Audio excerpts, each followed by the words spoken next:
Hey, everybody, welcome to Slamfire Radio, episode 640, recording live on February 4th, 2026. I'm one of your hosts, Kelly. I am one of your random hosts, randomly logging on, Random Dave. There you I'm go. Cowtown Tony. And I'm Adriel. Wow, Hey, look at guys. that. Hey, Adriel. And it's been so long, guys. Missed you. That's been Missed long. you. Ontario strikes back Yay. in the new year. We're back, bitches. Well, we'll have to hear from We you might have guys. to beep that out. All you've been up to. I'm Bitches. sure. Yeah. Bitches. What you did in guns is probably gonna be long. What we did in guns Mhm. is the last year for me. Yep. Pack a lunch. I'm not going to do that. So why don't we get into what we did in guns this week? Because, there's the four of us and it may be a little bit longer. Why don't we start with Adriel? Because it looks like you got a bunch of stuff on here. What's going on? I mean, it is and it isn't. I don't know. I hit the range. I got my wife out, and this is Nice. What's the last time your wife actually shot a gun with you? It's awesome. Probably 2012, somewhere around there. Oh, wow. Which sounds wild because people it's are like, decade ago. This guy's into shooting, that kind of thing. Surely his wife is too, but no, not so much. But I finally convinced her to.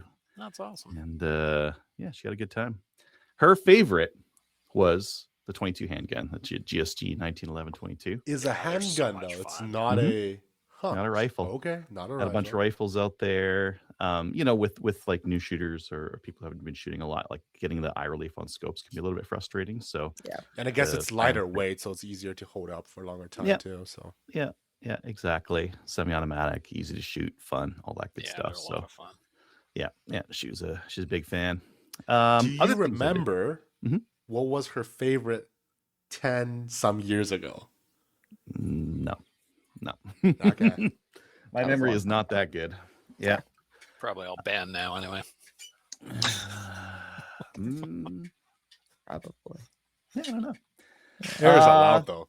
Other things I took out. So I took out the Glock with the optics ready slide, and I'm still getting like reliability issues. Now there's two things that are a problem with this. One of them is my problem because I'm a moron, and the other one I still think is a problem with the gun, or the slide rather. Problem number one, it's piercing primers. Problem number two, I was having reliability issues with it. Like it's not extracting. Sometimes I just leave the shell in the chamber and it wouldn't take it out. I'm like, what's going on with this thing? So I got it home. Like, I'm going to strip this thing and see what's going on. So I strip it and I go to take the extractor. It's got like a pin that goes through the slide, and that bears on the extractor. And it was like really stuck in there. It should just fall out, right? It didn't want to fall out. I'm like, what's going on here? So I pulled out a drift and I pound the crap out of it to get it out of there. Back and forth and back and forth. It should fall out either way. It either fall out the front or out the back. It works with everything else. The screw, What did you do? The screw from the red Went dot. into the frickin' extractor. Oh, your screw is too long. I was wondering, I'm like, is this too long? I was just function testing it. I'm like, no, it feels fine. Why is the optic moving when I'm hammering on this rod? So I fixed it. Yeah, I think I fixed it. Yeah, we'll have to try it at the range one more time to see if it works, and then still get. Will that impact? You're like your politicians. piercing You issue, though? saved yourself No, from Tony. yourself. Tony, it won't affect the primer piercing. I don't think it will. No. No, that sounds like your firing Sharp. pin's a wee bit too long. The or a firing wee bit pin too sharp. channel's like a little bit like way too wide. Maybe the firing pin didn't look too sharp. But if I take it to the range and it functions, other than the fact that it's piercing some primers, I'll just smooth off the primer. The firing pin a bit. Yeah. And you said that thing came complete, like the upper? Complete upper slide. Yeah. Complete upper, yeah. Okay. With the red dot that I put on with too long of screws. Yeah. Yeah. I did something like that with my 1022. I'm like, why won't my bolt close? And then I'm like, oh, because I used like a 4-inch screw on a 1/4-inch receiver. So Indeed. Yeah. Yeah. It happens. I also had out this Mossberg 464 SPX. Nice. And it's no, not nice. No, it's actually a piece of crap. Total piece of crap. Oh, yeah. They were very cheap. They were They're very cheap. The Mossberg 464s. So I've got one that I use as a PAL rifle, and I do not like it because it's hard to load in the feeding port, and it's just not very smooth, and it like misloads a lot. And this thing did it too. So I'm at the point where I'm like, load. yeah, you like, it jams up. It doesn't want to like go into chain. It doesn't want to like do the lift. It's all just like mistimed and shitty.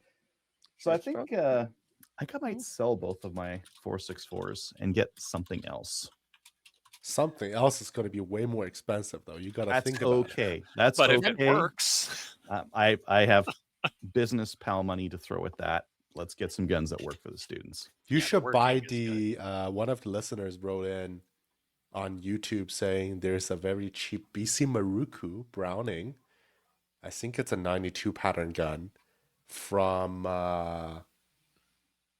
Dante Sport, one of the Quebec retailers. Send me the link afterwards. And It's not cheap, but it's cheap for what it is. Is it 44 mag? $1,000, $1,500? I think it's under 1,500, but it's the BC. It's the BC Maruku, Japanese made. I mean, like the other things to take a look at. I also had out this Connect Wrangler and it in 44 mag, and it ran great. I like how it runs. It runs fine. It's way smoother.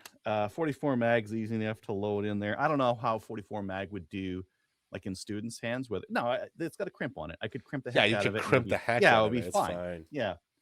Yeah. So that's one other thing to think about. I love shooting that, by the way. I like shooting it too. I like 44 mag fun. And yeah. Yep. Just to round out the levers, I also had this guy out there. Nice. LA 322. Did you use the new style of shooting method or no? What, this one or this one? No, the on your cheek. I didn't. I did, but I hate it doing it like that. No, I hate it. Just think about it. You just need one shot accurately on a grouse, and you have dinner. Just one. So I did check the accuracy on it, and in any way I could hold it, it was not accurate enough. So not getting those neck shots on the grouse at 25 yards of that beast. No, even 10 would be a struggle. So I don't think I'm going to use it for that. No, maybe use a real gun. That you risk I normally use an air pistol into two pieces. Yeah, like an air pistol. Yeah, I use an air pistol usually. I think I'm going to do that this year when I'm deer hunting. I'm going to get a 22 cal air pistol and carry it with me because exactly. Yeah. This Diana. This is actually what Matthew recommended.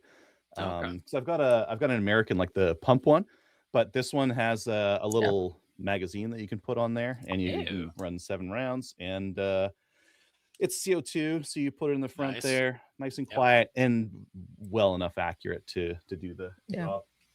Okay. Yeah, I think I'll get something like that because I saw a few grouse and I'm like, well, I could shoot them with my 303, but yeah. I mean, if you just sort of graze them near their head, you're probably going to kill them just from the bullet going by. I just shoot them in the head. I just headshot them. Yeah, that's all I do with 22s, pellet guns, or every once in a while with my deer rifle. But and you don't do like Tony where you aim just a little bit too low. Well, I tried. I failed, but I did kill it. So task failed successfully. Yeah, it was very successful with your Bushmaster, your 450 Bushmaster. Couldn't eat it afterwards. No, it was literally in 2 pieces, and it had a hole in it. Split it open. Yeah, didn't bring a squeegee. Mm-hmm. I ordered an ELS fork kit, a real one. You'd be like, Adriel, I thought you were 3D printing those. So yeah, I did. And last year at the Peace River match, keep in mind it was cold. I snapped one of them, so I'm gonna get the real ones. Pet G, or what'd you use? Pet G. Yeah, and still snapped it. They're $50, and I'm going to a match in March in the States. I don't want to be spending I want to be saving $50 and then have a blowout on a stage just because all my crap, detonates. I've been getting a bunch more videos out on Hunting Your Guy and Slamfire Radio. Tony's doing a bunch as well. I don't know if you guys have noticed, but Slamfire Radio, we're getting some pretty good views right now. Our view numbers are way up there.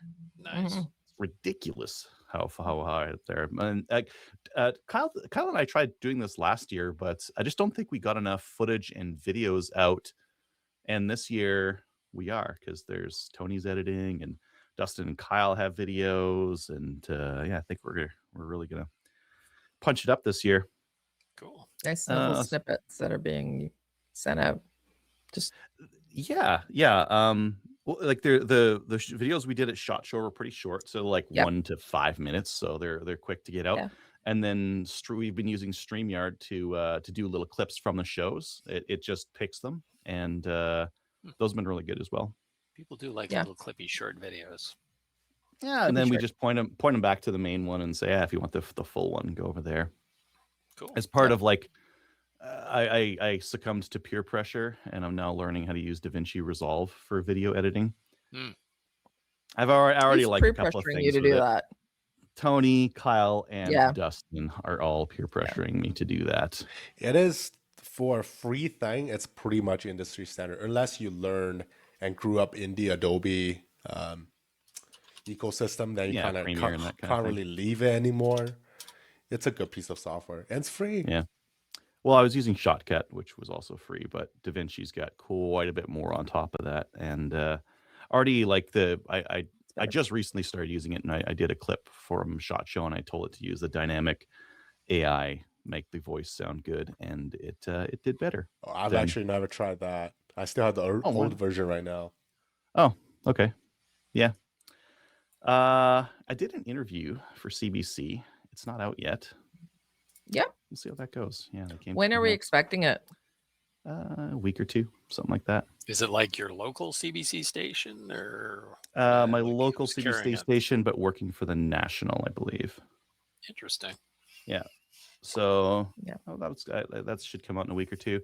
I honestly don't know how it's going to go. Like, I thought I did pretty good in the interview, but keep in mind, like, they got 45 minutes of footage. If they wanted to, they could cut it to make me look like a complete moron, or they could cut it to make me look fine. Right? It's either or entirely possible. Gun crazed Albertan man terrifies CBC news crew. I don't think that'll happen. I think you did fine. Yeah, I think that they were actually trying. I don't know. Maybe that's just one of the things they do. But I felt like they were trying to cover things from our side, and I like really debated. I've gotten interview requests like this before.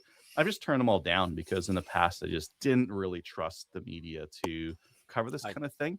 But I turned one down a couple of years ago because I was just like, nah, I don't know how this is gonna go. Yeah, but like today, like when this one came out, it's like, it kind of feels like there's a change in the air on this one. Like, this kind of feels like one of those Trudeau era policies that maybe could be reversed at some point, and I want to put some effort into helping reverse it. So I'll go on the TV and talk about that stuff. I know I'm being naive here. We don't talk to any of them, then the only people that's talking to them is Natalie and her friends. So we know how that goes. Yeah, exactly. So I wanted to. Did they interview in your gun room? No. They asked to. I'm like, no. There's fewer people watching this than would watch CBC, and I just don't want like randos knowing this is going on at my place. Knowing what you got. Also, it's a small-ish kind of a location. It's not easy to put that much camera people in there. I got a pretty wide camera, so it looks big, but So with CBC, did they bring like 30 camera people and like makeup and like trailers? One camera person, one recorder. Yeah. Wow. Yeah. But for them. Yeah. Look nice. You're pretty respected in the community. Yeah. Not pretty well respected in the community. Sure. You're quite eloquent and articulate. I know that some firearms owners are going to disagree with how I took that interview, and they're gonna be pretty vocal about it. So I'm just getting ready for the backlash from that. It's gonna happen one way or the other. Well, you cannot make everyone happy, because they wouldn't have done any better themselves sitting in that interview. So well, different people interviews have are hard. Philosophies towards this, right? Some people say like don't talk a lot. Some people say everything. Some people are like hard line. Some people are like, no, be reasonable. And there's just no way to hit all of those things correctly. But I'm sure you did a great job because you're a good spokesperson. So I believe in you, Adriel. I can talk sometimes, but I don't know if I'm a good spokesperson. Anyways, this weekend got a pal. I talk pretty good. You done talks goods. I use my Goodly. words good. Yeah.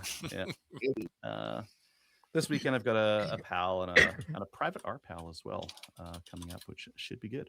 Cool. Yeah. That's awesome. Good for you. Tony, what have you been up to? So I'm gonna show some hauls I got out of the States. First is the holster that Kyle hated. It is the Blackhawk T-Series L2C, as in the level 2 compact, and this one's for Colt 1911s, the Cotto P4.4. I don't even think that's still made it up. Like it's still in production model. Or most 1911 clones. Or Norinco 1911s. MP20 29s, yes. MP29s. Yes. Safety check. I'm not sure if it will actually fit a 1911 Wizard rail. I can't test that, but it does fit this gun pretty good. It locks onto the trigger guard, so my biggest fear of 3-gun has been eliminated. So now I can run around like a stupid idiot, and everything will be fine. You have this thumb pedal to release it. It's not as convenient as the other GLS? holster I used, the Blackhawk Omnivore, where you like drive your thumb directly down for a button. That's still pretty good.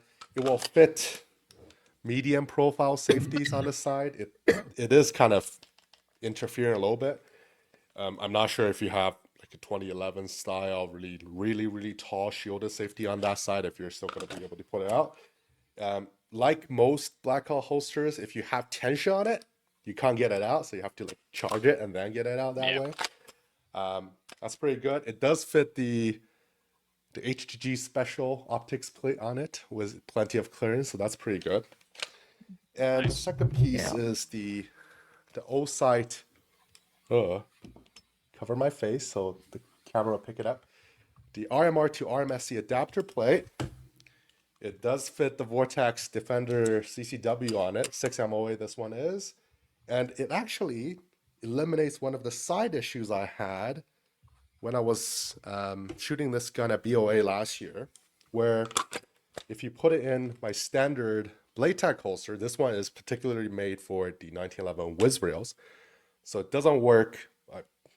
I've emailed them before I bought this, and they said that will work with the non-rail version, but I thought it didn't work very well because I was able to kind of charge the gun a little bit, like the slide will move backwards a little bit if I press on it on the back. But I think that's mostly the result of the oversized optics, the Holosun, whatever it was, Adriel, that you had on it. 407 maybe? 407C probably. And that's one of the comments people have against RMR style optics footprint for like slimmer guns like 1911s, where the RMSC pattern actually fits width-wise a lot better in comparison. So now I can actually, it doesn't matter how I press it, it's not going to move the slide because it's not caught on the optics itself.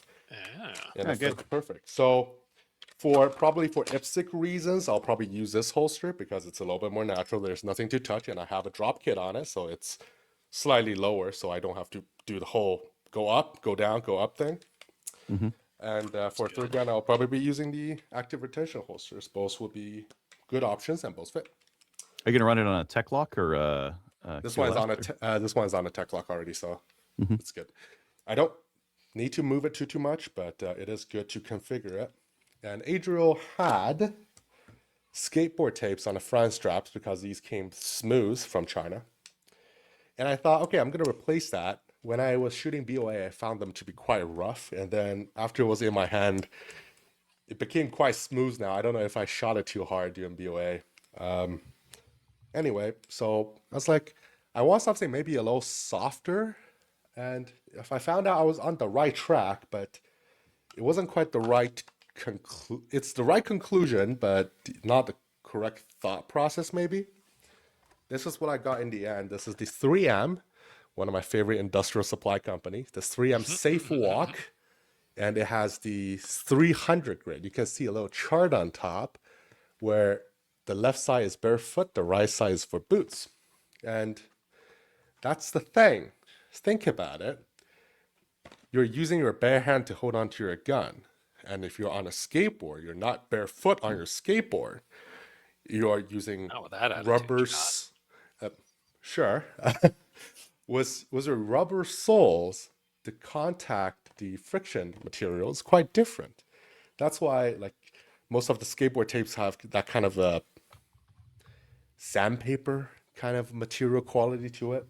And this is more like a rubberized kind of material on it. And it has some, like real checkering, it has some three-dimensionality to it. So actually grab onto your skin really good. And in the long term, hurt your skin a little bit.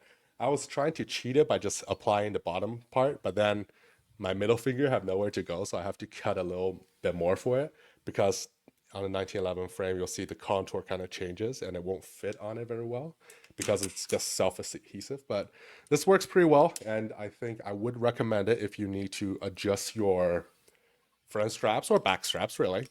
For additional grip, you might want to check out the 3M Safety Walk for your feet, not for your shoes. Works better for your hands. How would you put the grip on it compared to skateboard tape? It's self-adhesive. No, but like the grip on your hand. That's similar, and because it's like a little bit more three-dimensional, it actually grabs onto your hand a little bit better if you put some more grip on it. I can send you some. So it's not as sandpapery, but it's like thicker. Yeah. So it won't take your skin off.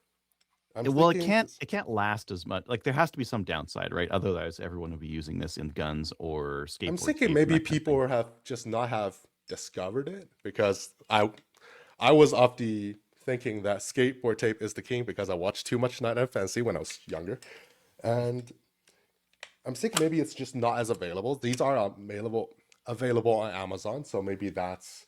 But it can't be a cost thing because like that's such little tape. Like Talon grips, and all those guys would be using that stuff if it was truly like for your point of for your use case, it might be better.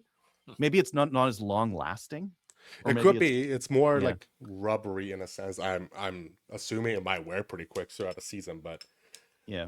Whereas the skateboard tape is like silicon carbide. Like you will not. That will wear out your hands. Yeah, it's not. It's not going to wear out the gun.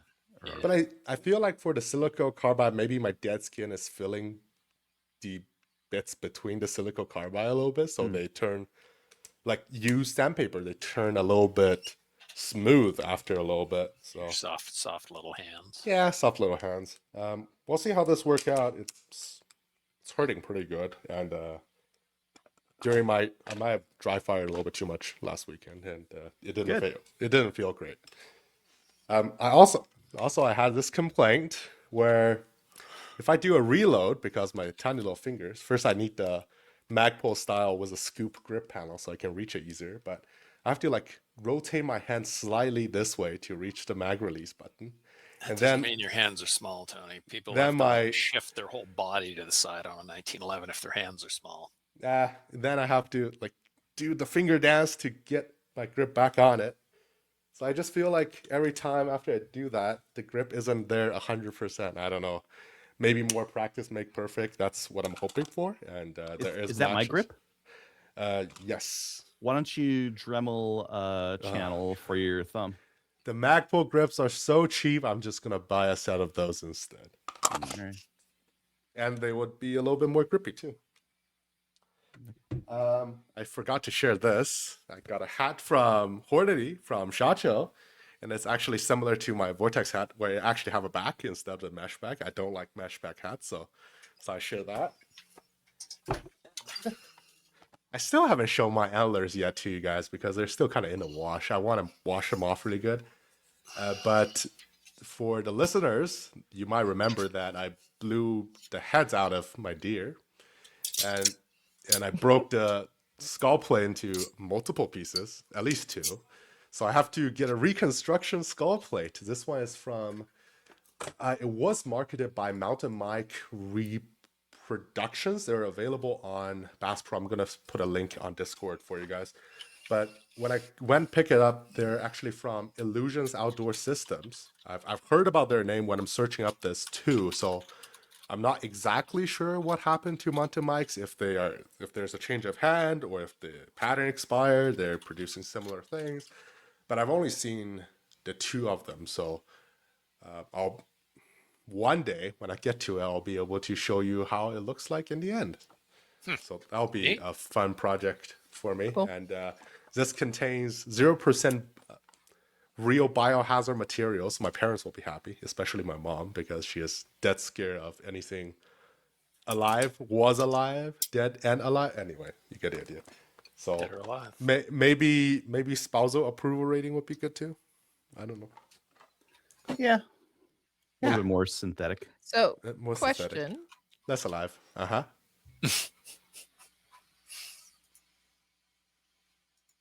Uh-oh. Oh, Kelly's you're muted. stuck. Oh Kelly, no. Did you're we lose muted or Kelly? something. We can't hear you. She can't hear that we can't hear her. Okay. Oh no. Shall we go to Dave next? If you want to see the head gesturing, you need to see us on YouTube. Yeah, most people listen to us. Dave, why don't you go Probably. next? Doing the mime thing. Hey, well, I'm looking up Dead or Alive on YouTube because I got to post that song into our chat, but I'll do that in a moment. What did I do? Mumble, Kelly. Mumbly Kelly?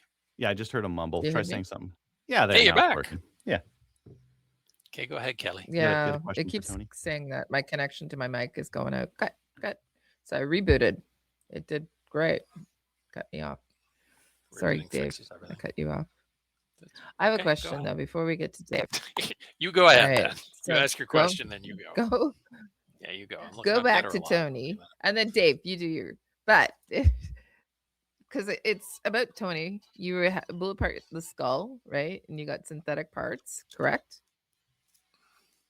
Mhm. So you got synthetic parts to do what Yes. with it? To put the skull, to put the two antlers back on the same plane. To connect just- them. Right. Yeah, they're just a mount then on the what? mount there. And then I can put it there. No, I know that. You just said that your mom what? Oh, the antlers themselves is okay. The skull plate is the lower part. Cannot contain brain matter. No fur, Oh. no brain matter. No eyes looking at you. Dead Okay. eyes. Well, I was no kinda skulls. I think it's confused. just very, very much a Chinese thing. Like the skull is like the living embodiment of what the animal was. Chinese people because it's eat everything, skulls, but brains. everything. It was Yep. it was such a like a countryside versus city thing, and my mom was such a city girl. Like can't have dogs, scared of cats. Da da da da da. You get the idea. Interesting. Was she like scared you were going to have like the whole house covered in deer heads like first time you went hunting? Yeah, I said if I have a 4-point, I might get it caped. But anything smaller, I said probably not. Yeah. So that like I think Okay. 1 deer head was the cape would be like pushing it. 2 might be too much. You got to go moose By the way, hunting. congratulations on your deer. Fill the whole living room. Your first deer. Yay! It's great. Congrats. I haven't been Thank on you. since then, so Awesome. I just Oh wow, it's been at least 3 months then. That was okay, Dave, now shut up. November, Your right? turn. Yeah. Did you I see that Tony has a handgun now? You saw that? Yeah. We did see that. He was holding it for quite some time. Amazing. Mm-hmm. Good. More Canadians need handguns. Well, yeah. Dave? Like legal handguns, not all the ones that are getting handguns, right? Yeah, now, like the liberals $1,000 don't care about handguns. Yeah, we need like more licensed Canadians. Anyway, 2020. Somebody stuck in the notes. We need your 2026 goals. So I'll just cover that. I know that was a while ago. I'm gonna get out. We could do that for a name. We'll do that for the main topic. You can just cover what you did, and we'll do Okay. you and Kelly for your goals for 2026 for the main topic. Sounds good. Well, I went hunting in November and I shot my first deer. So You He has a skull to show for it. I did. No, I didn't. I didn't keep the head. I just wanted. Oh. Why didn't I get this it was text a spike message? horn. I didn't. It was in did I there. not tell you. Yeah, Pretty sure well, I told you. At least in the group chat, we No. did know. Absolutely, I told Kelly. No way. I'll check my text later. There There's was no way I so didn't many tell you. messages in the group chat though that you No, could miss. because Oh yeah, I'm sorry. I'll text you Oh, directly by when the I way, shoot my next I- one, so you know. 360 messages. I just go to the bottom. I Skip. don't read. Well, you missed my pictures of my deer that I shot. So I my brother and I were out hunting where we normally are. So he actually went out for bow the week before, which was great because he actually went out, set up the cameras, did the baiting thing, and set out feeders. So he was out there for like weeks before. And it was a spot last year we'd been hunting, and we were in the spot that I was in this year, because 2 days after we left, there was nothing but bucks on this cameras last year. Oh, wow. Right? Like knowing like 3 bucks are like walking around literally where I was sitting like 3 days after we left. So he was out bow hunting, didn't see anything but lots of stuff on the cameras, which was great. So we went out.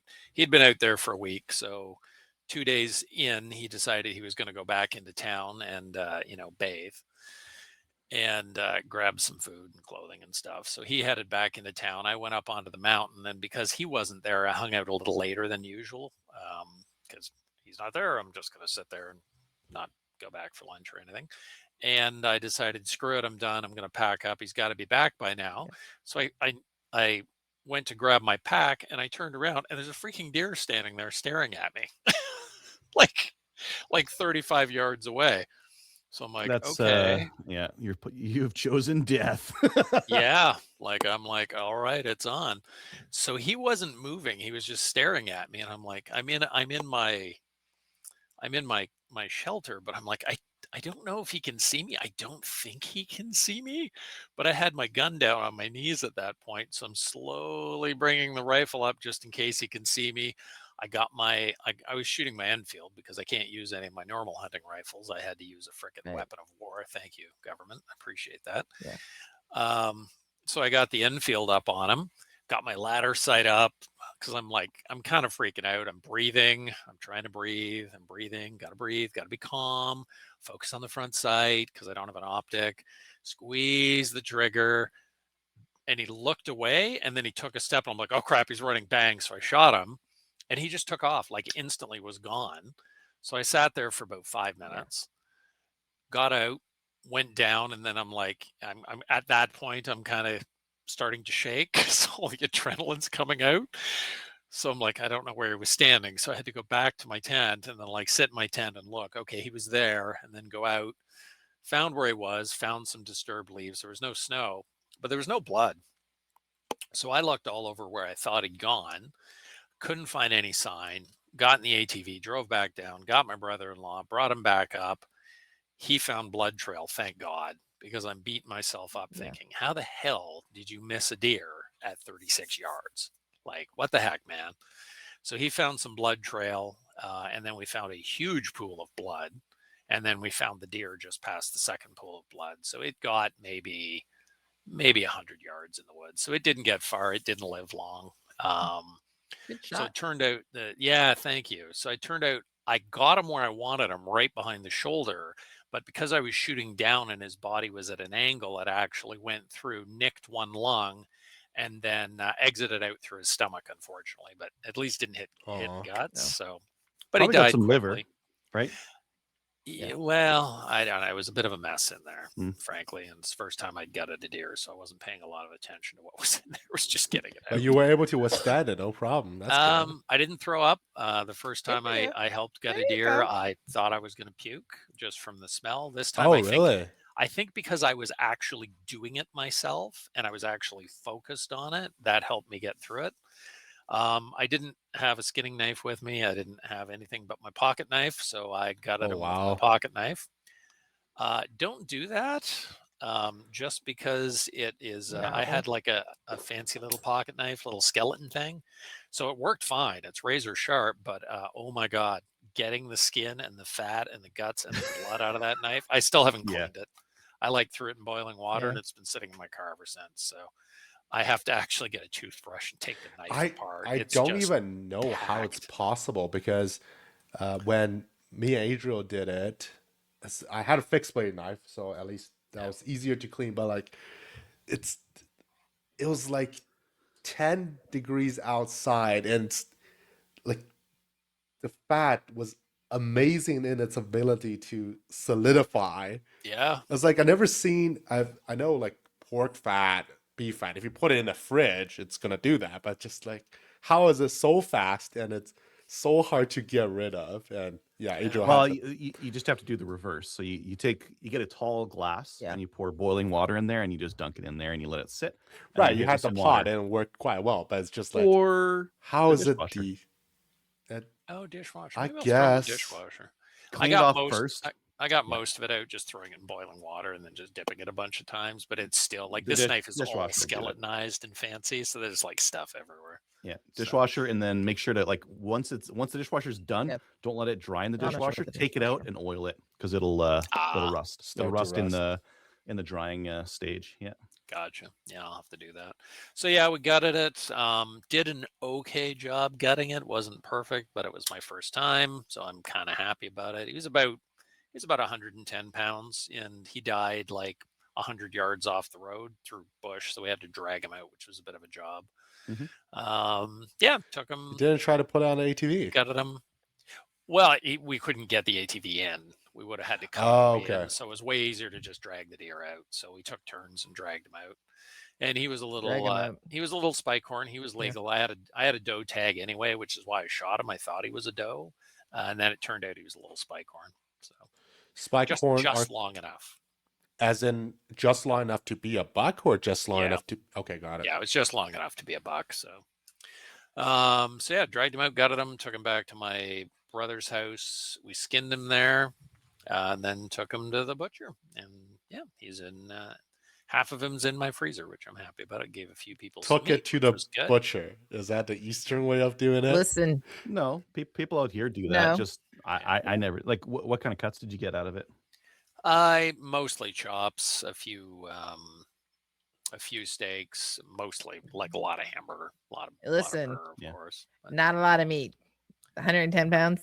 No, he was pretty small. We got about 50, like 45 pounds, I think, total. Yeah, which isn't bad. Better than nothing. We didn't see anything the rest of the week. Yeah.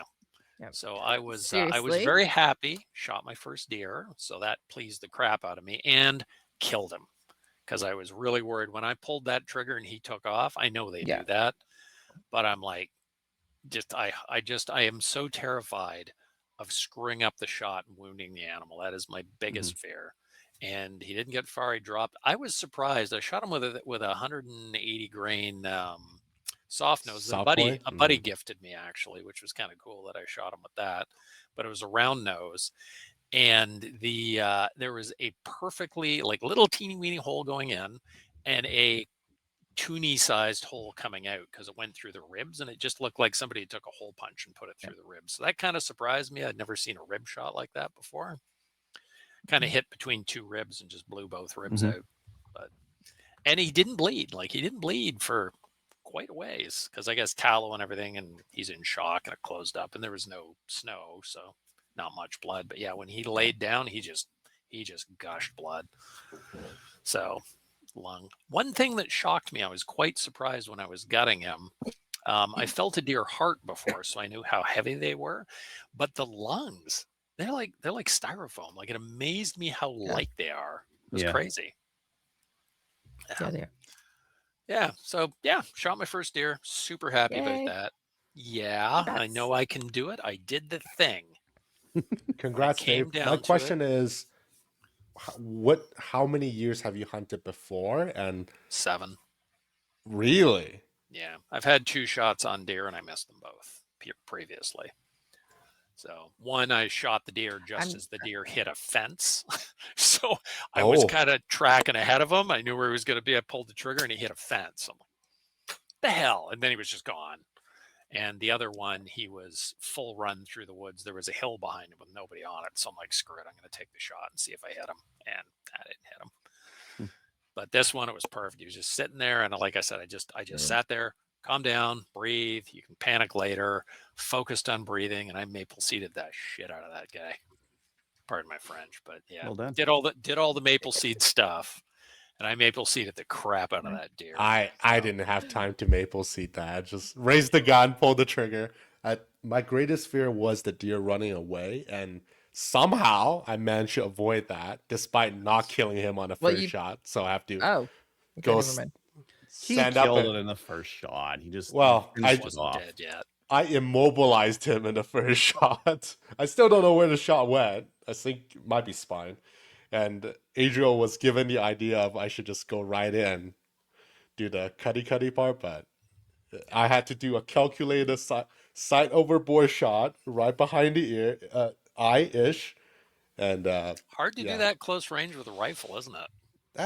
Actually not too bad because it feels very similar to my PCC. I've done shooting a lot of PCC in pistol matches, so everything is like quite close by, double stacked, no shoots and stuff. So it felt pretty actually natural. So I watched a dude a couple years ago try and shoot a deer in the head like 5 times point blank, and oh wow, Really? it just didn't work well. Yeah, he was pretty deer feverish, and he's trying to use his scope at like 2 feet.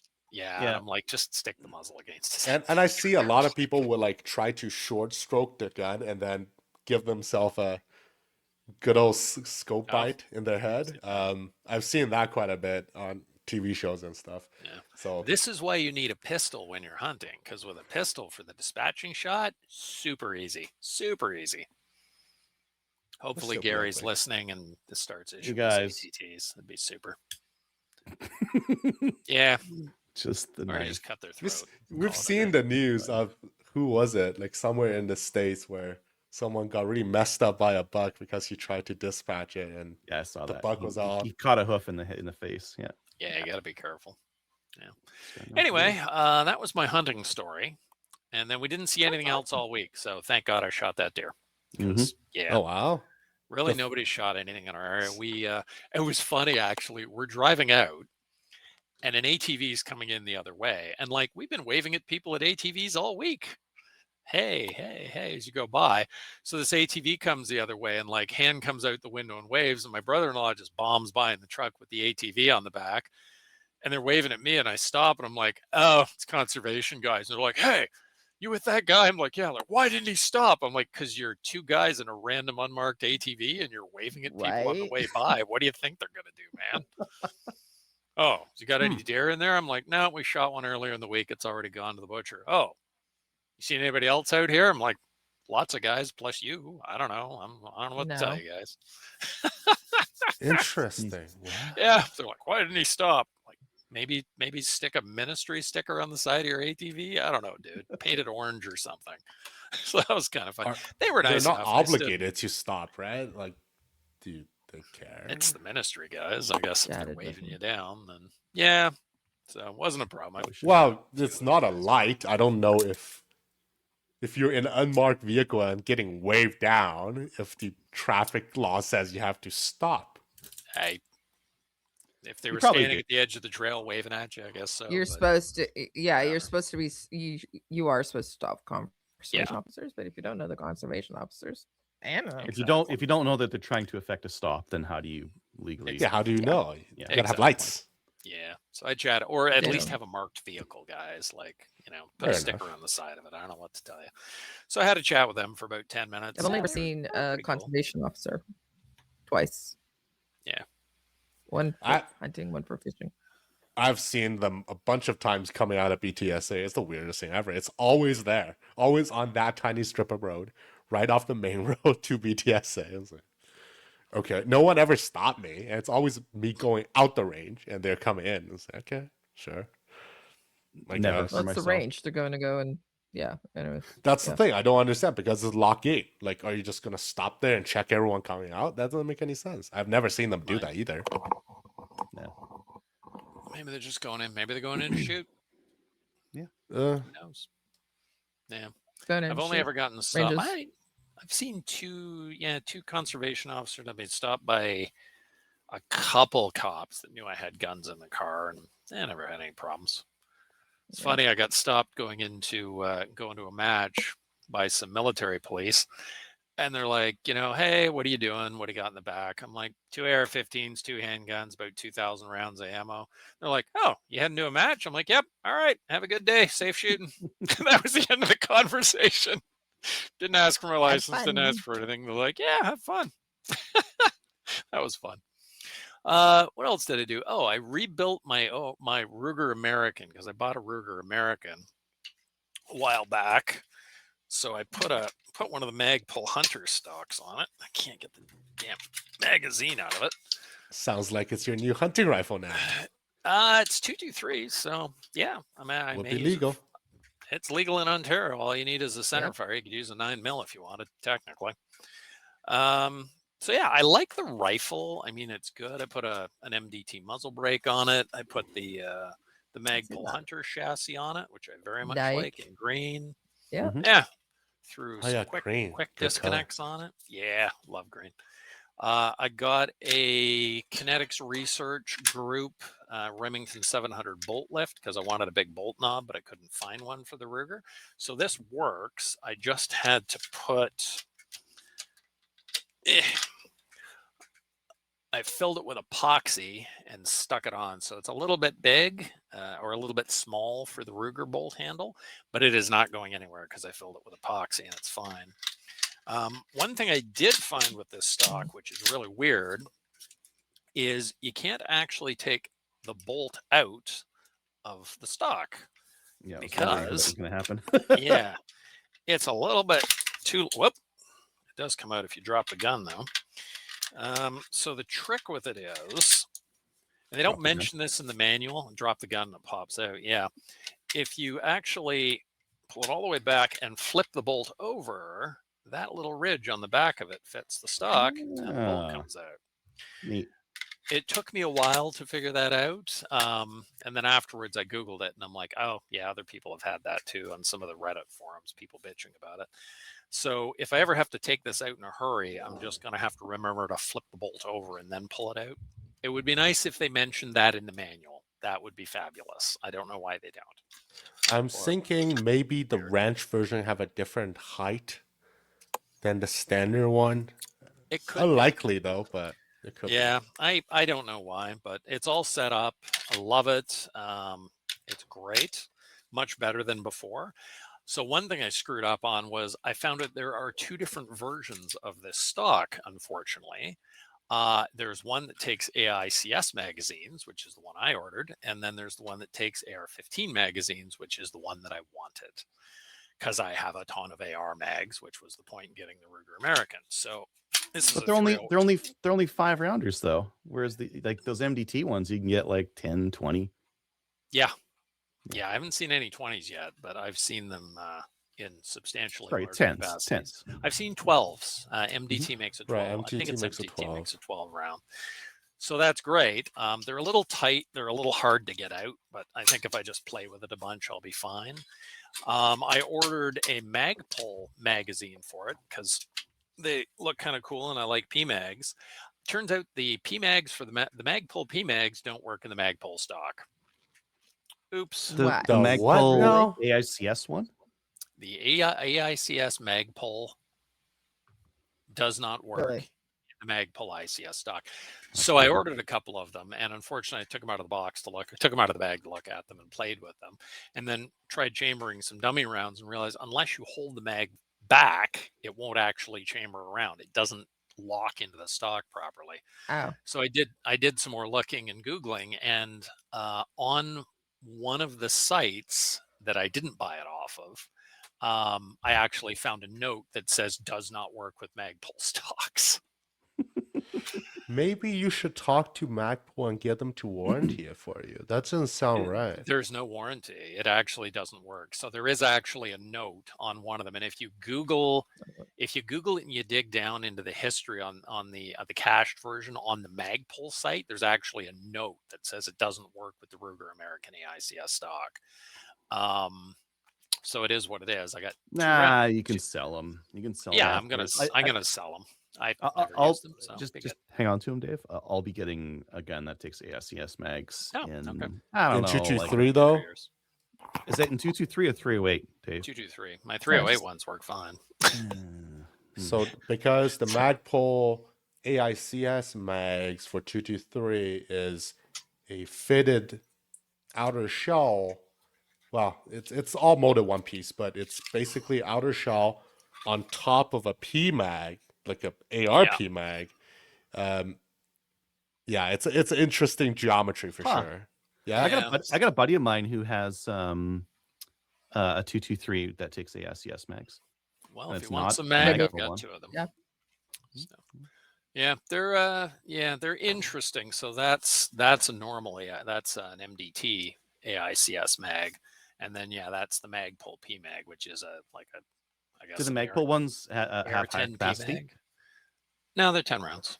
10 rounds. Yeah, interesting though. Like when you look at them, this one's a 308, but it's kind of interesting interior. So it's cool. So everybody wants some mags, let me know. I got 2 of them brand new. And then I guess I'm going to order some mags, but now I'm like, I want 6 magazines. The magazines are $90 Why to $100 don't you just sell the each. stock and then replace it with the correct one?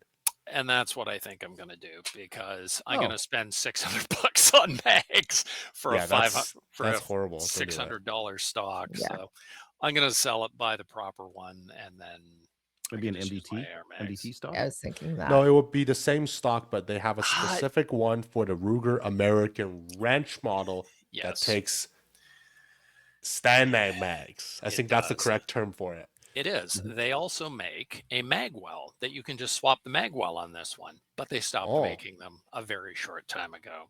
And Really? Wow. I've been told they're discontinued. So I'm like, I know, right? It's just like the perfect confluence of WTF stuff. But in the end, it's me. I ordered the wrong model. I didn't realize that they came in ICS, because why the hell would you put that on a Ruger Ranch? Like, you buy it to use your mag. I think your Air that's Mags. for the long action Ruger Americans, not the Ranch. And that it will improve you from using these 3-round mags to AICS mag. That's double your capacity. Yeah, so I got to figure that one. I think I will just buy the proper Do the one chassis. and then self-screw it. Like I'm irritated, Yeah. but oh well, it's my fault. What else did I do? I got my CCF Gunny Girl calendar. Thank you, Kelly. Appreciate that. Thanks, Kelly. Okay, You're you're welcome. amazing. And then I worked on the ORA events for the year. So I got 9 plinking events booked for the year. So 2 mid-range, 200 to 500 yard mini matches, and my standard 15 and 100 yard plinking matches. I got all those tentatively booked. So we'll see how that goes. And I got to talk to Kelly and Rick Nice. about maybe some maple seeds. So Yeah, that was it. Kelly, what'd you get up to? Oh, hold on. I have Well- one more thing. Hey, Tony, okay. you could just buy grips like that. And then Oh, I know. I don't like finger Let's get grooves that. though. always goes back to the same spot every time. Why don't Fair you like enough. fingers? Just saying. I don't know. Maybe I'm just growing in the hate finger grooves generation of you got to mill off your A2 grip and other things. Tony's very picky about his. I'm very picky about the 1911s. I know. He witnessed.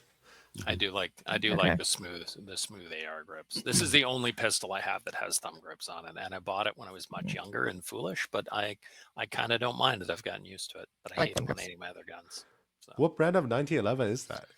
this was made in Toronto. That is a para ordnance. I did not know we had a Canadian made. Oh, one of the very first double stacks. Yeah, they invented Whoa. the double stack 1911s. Yeah.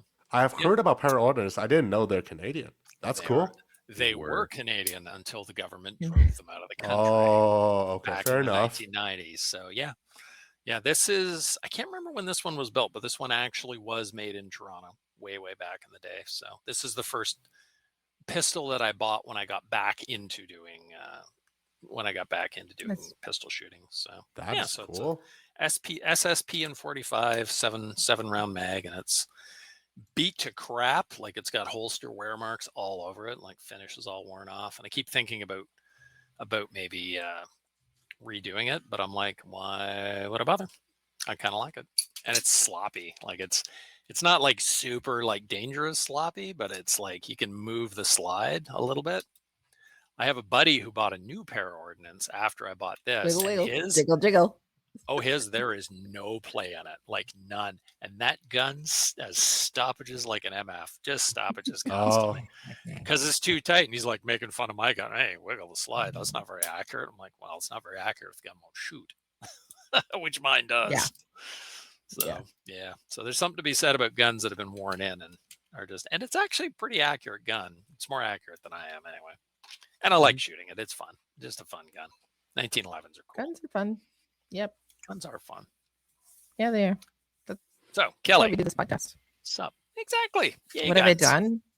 It's been a while. It truly has. And by the way, I went through everything. I went through our text messages. I went through Signal. You did not message me about that, dear. But there was a picture in the group chat. I saw the picture. All right. So, what did I do? I went out shooting. Sorry, I did go out hunting. Saw 0 deer. Our whole entire. So I went to the Kincaid Ranch. Obviously, I go there every year. We went out. We sat. We moved. Nothing. No deer. None of us saw a deer. None of us got a deer this year. It was sad. It's weird. You always get something. Sadness. It was quite sad. Yeah, like one of us at least. But we haven't. This is the first time in probably 4 years that nobody got anything. So that was quite sad. A couple other things. So I brought a brand. It was sad, and to actually help me with my sadness, I went to SFRC and I bought a new shotgun. But I don't have it on the show. I'll bring it next week. It's beautiful. It's a Benelli. It's a 28 gauge. I haven't shot it yet because I want to take it out to skeet. And we haven't gone out skeet shooting because it's been freaking 40 below here. Yeah. Okay, cool. Alberta, what the fuck? We're above 0 right now. Things are really weird. You need to take your winter. We Did have you get had the the snow, worst Kelly? winter ever. We have I got snowbanks over my Did head we get the right snow? Now. Yeah, we have 8-foot snowbanks. Like, this is not the winter. No, usually you get 8 feet of ice. You're used to. Like, take it back. You're used to. No, we haven't had. Yeah. So this year it was snowy and cold, which I thought would be actually good for our hunting deer, but it was not. Yeah. The year before I had a t-shirt on, right, and was tramping around. This year it was cold and snowy and horrible. So no deer this year. What else did I do? As I said, I bought a 20 gauge shotgun. I'm going to bring it on the show next week because, yeah, I have no internet. No, it's just it's struggling. Oh shit. Okay. It's good now. It'll keep up. Yeah. All right. So we're back to Kelly's internet sucks. We got out the calendars. I want to just make sure everybody got their calendar. Can I get a show of hands, please? Thanks, Kelly. Awesome. Oh, you're welcome. It did come out a little late. Came out and I sent everybody theirs in January. I think it was January. It might have been really late December. Okay. Came out late this year. The other thing is I also had to. So when I went to go and buy my 20 gauge shotgun, they said, "You do know this is expiring in March, right?" And I went, "Yeah, next year." And they're going, "No, this year." And I looked at it. I went, "Oh crap!" So I renewed my license. Took 2 weeks to get here. It was awesome. That's quick. So if you do need to renew your license, do it online. Yeah, really quick. I took a selfie, and and there you go. It was good. Who was taking a selfie off their selfie, and that didn't work? Was it Trevor? Trevor, no. That's going back. Yeah, I don't know. Yeah, that did not work. Selfie of the selfie. Yeah. I took. So we got some core happening. Core is our correctional officers that are going through the recruit process, and they have to qualify on their firearms. So they have to qualify on rifle, pistol, and shotgun. And a lot of them don't, by the way. So they can't get through their core. So a friend of mine, her friend was going through core and needed some help. And so we decided to go shooting. So took her over to the range and we went indoors because 40 below, a lot of snow. We went indoors and we did pistol with her, which was a good thing because she's never shot a pistol before. She shot shotguns before, but yeah, we decided to go in, and it was a lot of fun. I forgot how much fun it is to shoot, particularly shooting a pistol. So we spent a full day at the range indoors and put her through the drills, and she should be able to qualify on pistol. pistol. She was supposed to qualify this past week. Didn't hear that she flunked out, so that's good. We were going to go and do a little bit of shotgun, a little bit of rifle, but 40 below and lots and lots of snow, so we weren't able to do that before she had to go and qualify. This is maybe confidential information. What is the standard issue handgun, shotgun, pistol for the correctional service? C8, Glock 17, and H&K.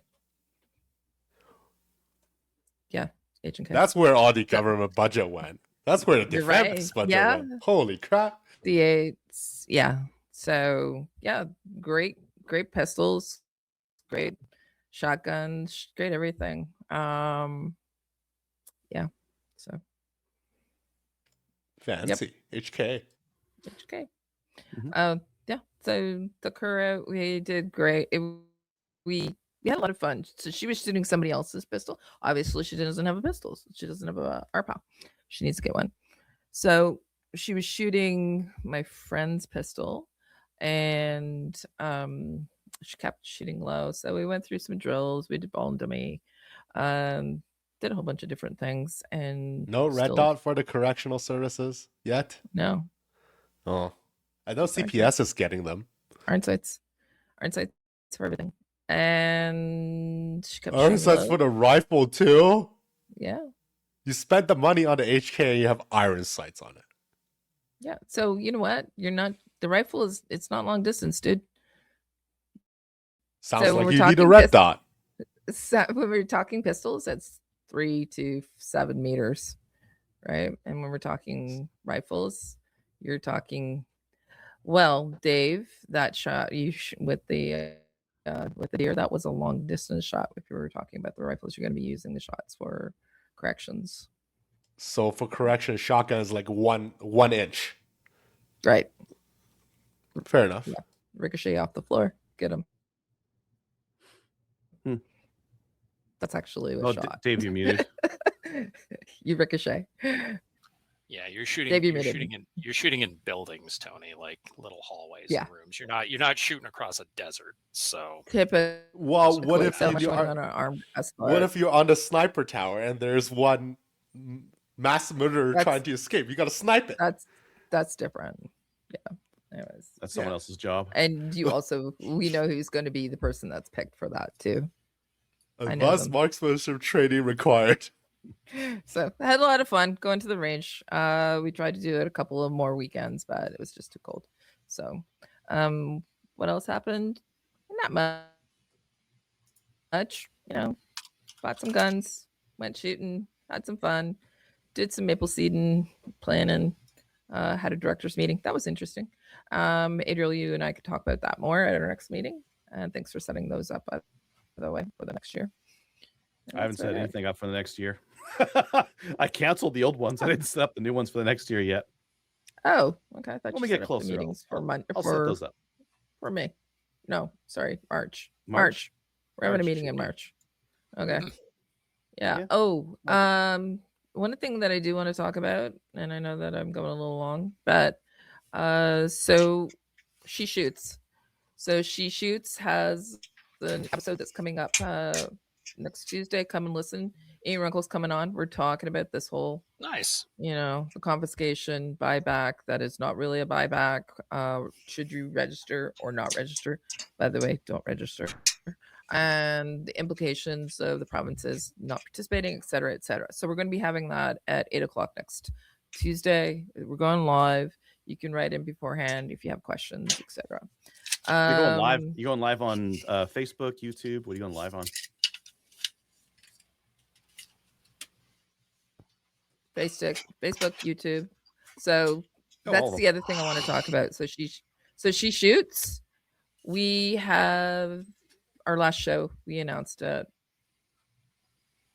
It's season 5. We had a lot of reminiscing about all the wonderful guests that we've had. But we also announced on that show too that we are now our own entity. Like we're no longer connected with the Canadian University Shooting Federation. So we're off on our own, and I think that it's going to be great. We want to thank the Canadian Shooting Federation for all their help that they have given us and promotion, and great organization. But She Shoots as a podcast now we're like our little birds, and we've grown, and we're flapping our own wings. So next week, tune in because it's going to be a good one. I really do think so. I reached out to Ian and I said, "Hey, do you want to come on and do this with She Shoots? And do you want to talk about it?" And he goes, "Sure, sounds like fun." You know him; he's really. It's going to be fun. You know what? We should have him on our show. Ian or all the She Shoots people? We should have the Ian. She Shoots. We've had Ian on. So we're building our list of guests too, and guess what? You guys are going to be coming on. Oh, how convenient. Yeah. Because what we did was we looked at some of the Canadian podcasters that are pro gun, etc., and apparently Slimefire Radio comes to the list as the longest running, the most listened to, as well as a couple of other things. So you hit everything. Handsomest hosts. That is correct. I hear. Yeah. Okay. Yeah. So, yeah, She Shoots it's taking on a life of its own. So when you're talking about where it's going to be shown, it's going to be shown on our own now YouTube channel as opposed to QSIP for Canadian University Shooting Federation and Lee Guns and that. We're trying to figure out StreamYard. StreamYard's not very friendly right now to us with our new Facebook. There was regulations in June. Ours no are go fine. Live. No, ours are fine, and the reason is because there was new regulations that came out from Facebook as of June 10th of last year. Anybody who is going to be linking, they can't link certain content, if you understand what I'm talking about. And go live. So they're not letting us, because it's a brand new Facebook page as well for us. Like we've split. You need to get the followers, QSIF, right? Yeah. You might run across the same issue with YouTube. They might not let you go live until you get some subscribers and whatnot. Yeah. So we're trying to build it. So go on over the page, like us. We only got 500 likes right now. Do you want to maybe find the link for it and put it in the comments? I will. Yeah, so that people can watch it. Yeah, so that's us. She Shoots. All new. Okay. You know what? Cool. How's my internet? Is it lagging still? It's better now. It's every once in a while I get a little lag spike, but if you want, I can run the intermediate stuff and get you to talk again when it comes to your goals and whatnot. We'll talk about events. Sure. Why don't we do upcoming? Yeah. I've got just a PAL course this weekend in Devon. It's almost full. BTSA, it looks like they got some action shooting Feb 7 and 8th. 7th will be shotgun and handgun, all steel. 8th will be a 4-stage, what, Tony? 4-stage steel challenge. Yes. Steel challenge. All right. Sounds good. We'll get into the news. Not yet. I think Dustin might want to say about what he did in guns. Hey, Dustin. Go. Hello. Sorry I'm late. Yeah, what I did in guns. This. I have a new background. So amazing. Yeah, it's not too bad, right? Sure to ups. Yeah, it's a little close to me, but it's just no. I like it. Like if you look at mine, it's the guns are too. You can't even tell what they are, right? Yeah. Whereas with yours, you can easily like there's a bolt action or something. I back see there. pro head. Yours is like, oh, there's an AR, there's a Versamax, there's a Jericho 1911, and Scorpion. Yep, that's right. Oh, that must be your 3-gun setup then. Yeah, I mean, was. Yeah. So I mostly did this. I also the one other cool fun thing I did, I took my DOP out to the range, or director of photography. We were doing some camera tests last week, and she was asking, it's like, hey, where can I go shooting? She's Russian. I mean, she's been in Canada for a long time, but she's Russian. Sounds like she needs a SKS, comrade. We started with handguns. We just shot at like one of the. Sounds like she needs a Tokarev, Davalish. Don't we all? Fair enough. Again, I don't want to fall into the Chinese stereotype of SKS and Tokarev. Tokarev used for political eliminations or civil unrest. in the Chinese history books. We don't like to talk about those, but I'm not saying it's a good thing. I'm just saying it happened. Yeah, watch it, Tony. You'll have some guys from the local secret police station dropping by your house. Don't want that.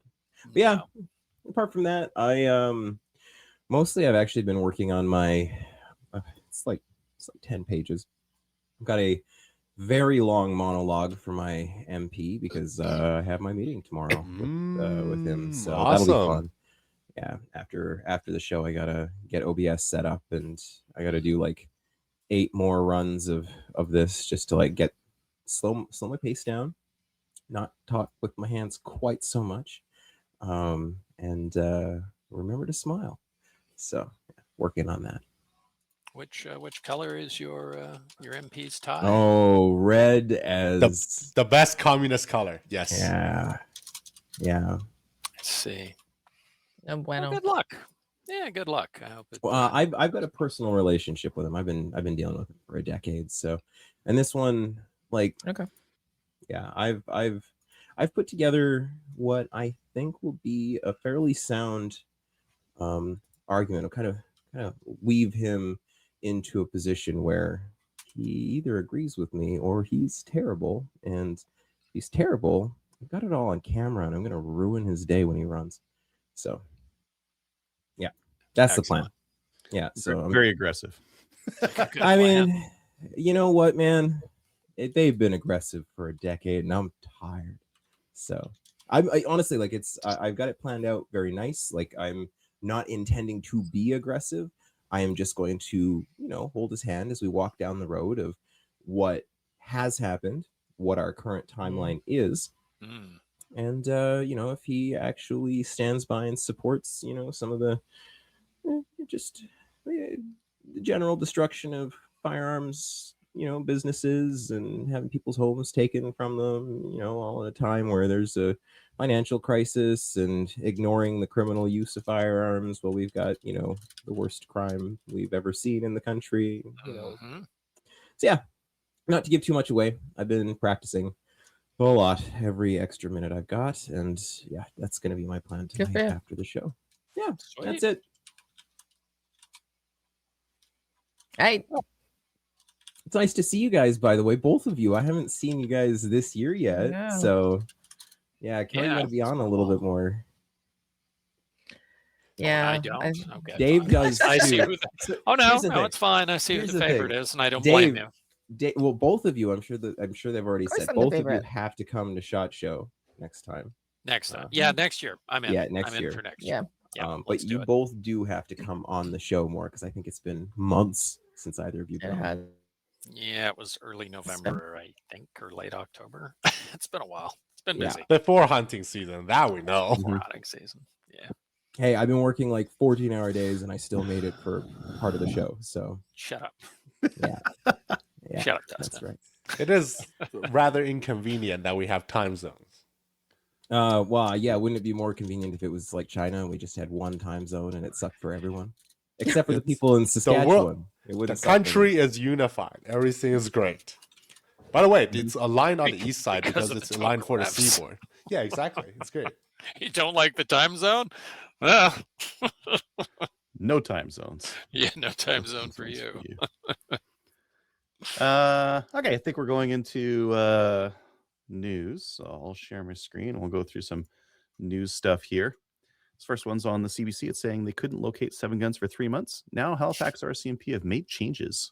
Oh, we're going to keep track of our guns. That's not the major. Yeah, they did issue. find them. It was at the wrong detachment under somebody's desk or something. I don't know. They couldn't find them. Yeah, but that's a combination of what? 2 prohibited devices together with the magazines fully loaded. Well, prohibited weapons and prohibited devices. Yeah, prohibited weapon and prohibited device.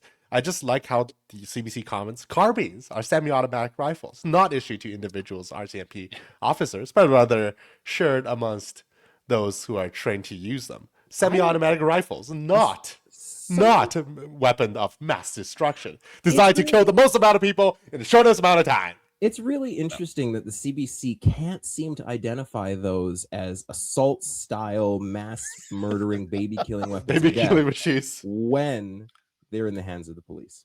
I posted that exact comment on Gun Nuts when I posted this news article on there, that I put a bracket in. I'm like, definitely not military-style assault weapons designed to kill the most amount of people in the shortest amount of time.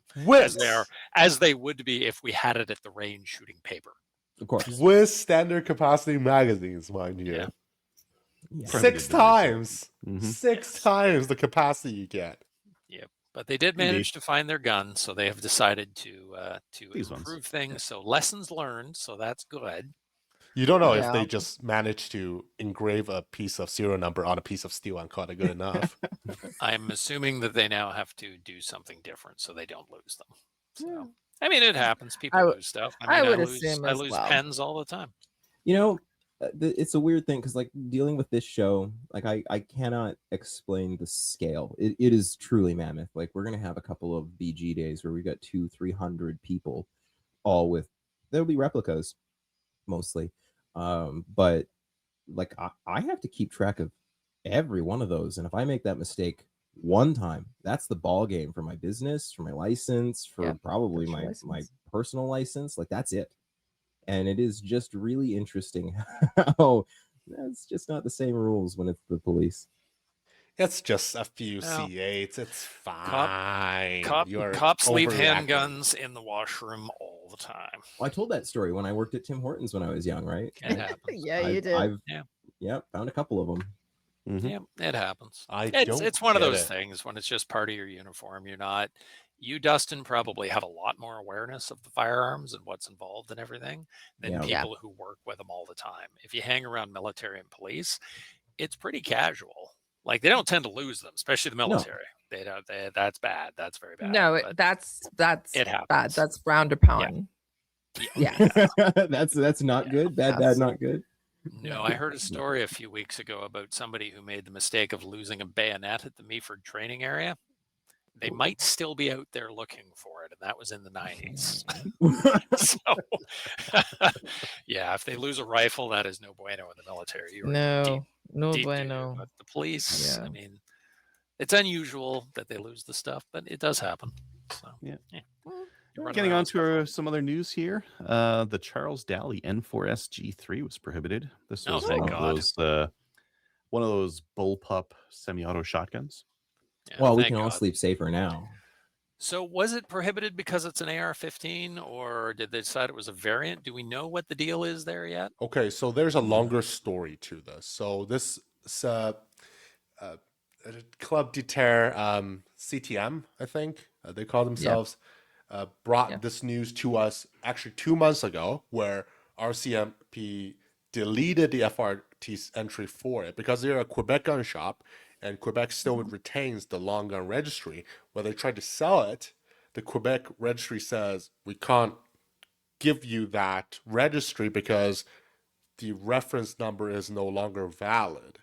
And then CTM gave a update about a week ago, about a little bit over a week ago, saying that they are prohib now through their business checker. And there's 2 stories to this, which is Armalytics, which is a website that we use and we trust.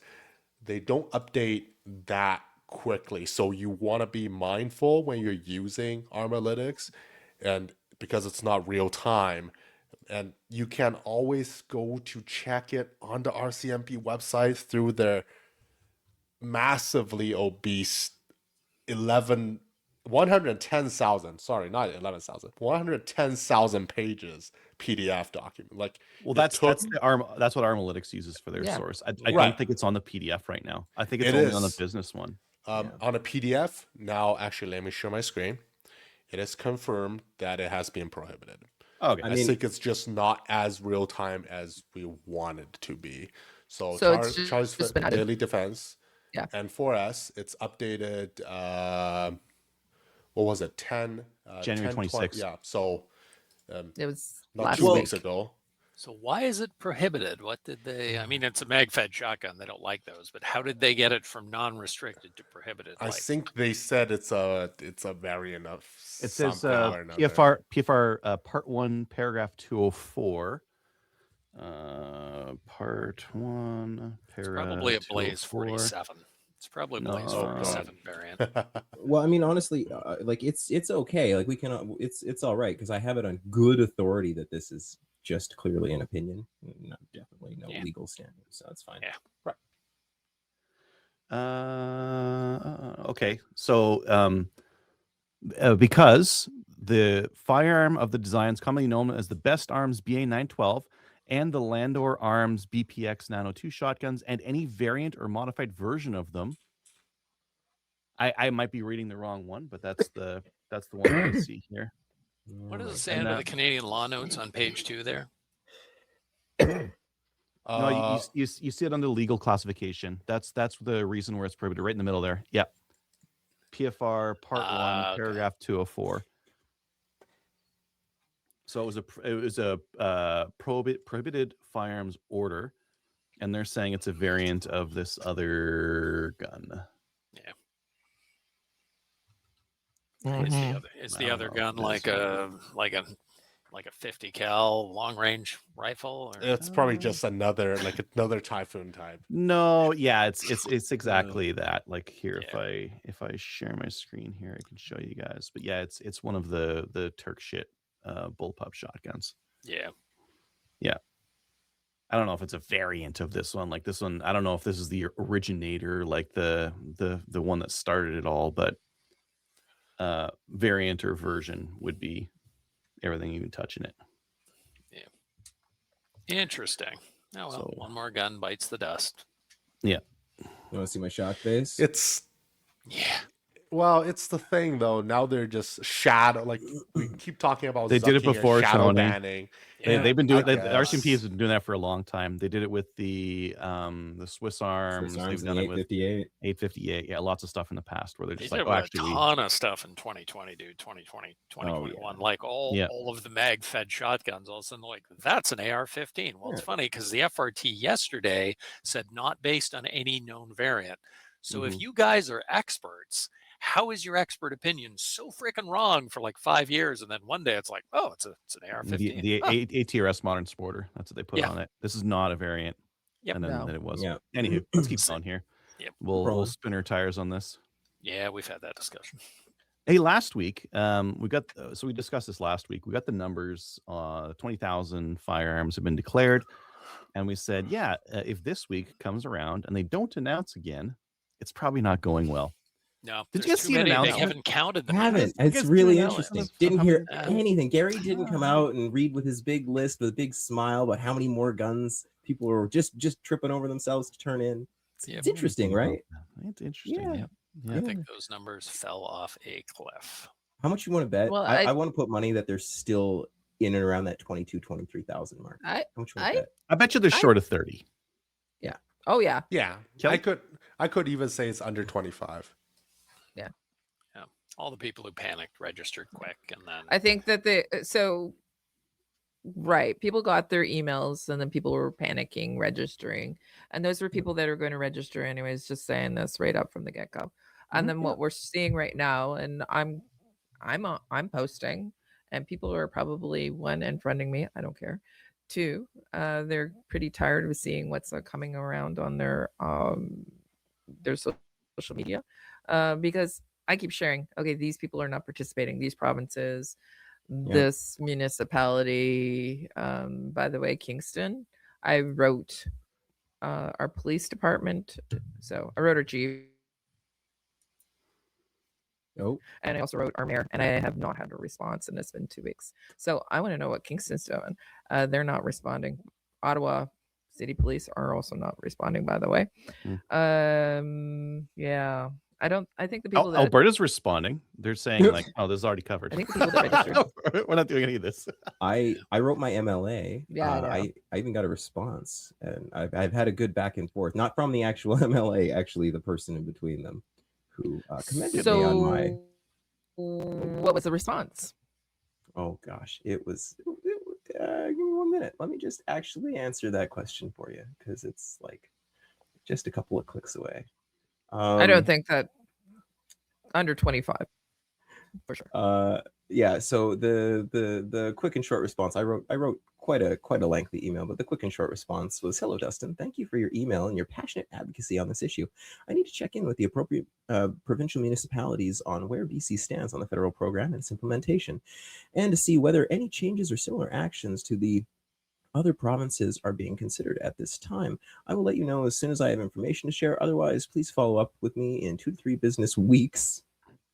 Weeks. Yeah, business weeks. I haven't heard that one before. If you haven't heard from me by then, I have noted your compelling arguments and will share these with MLA Rutledge, who's my local MLA.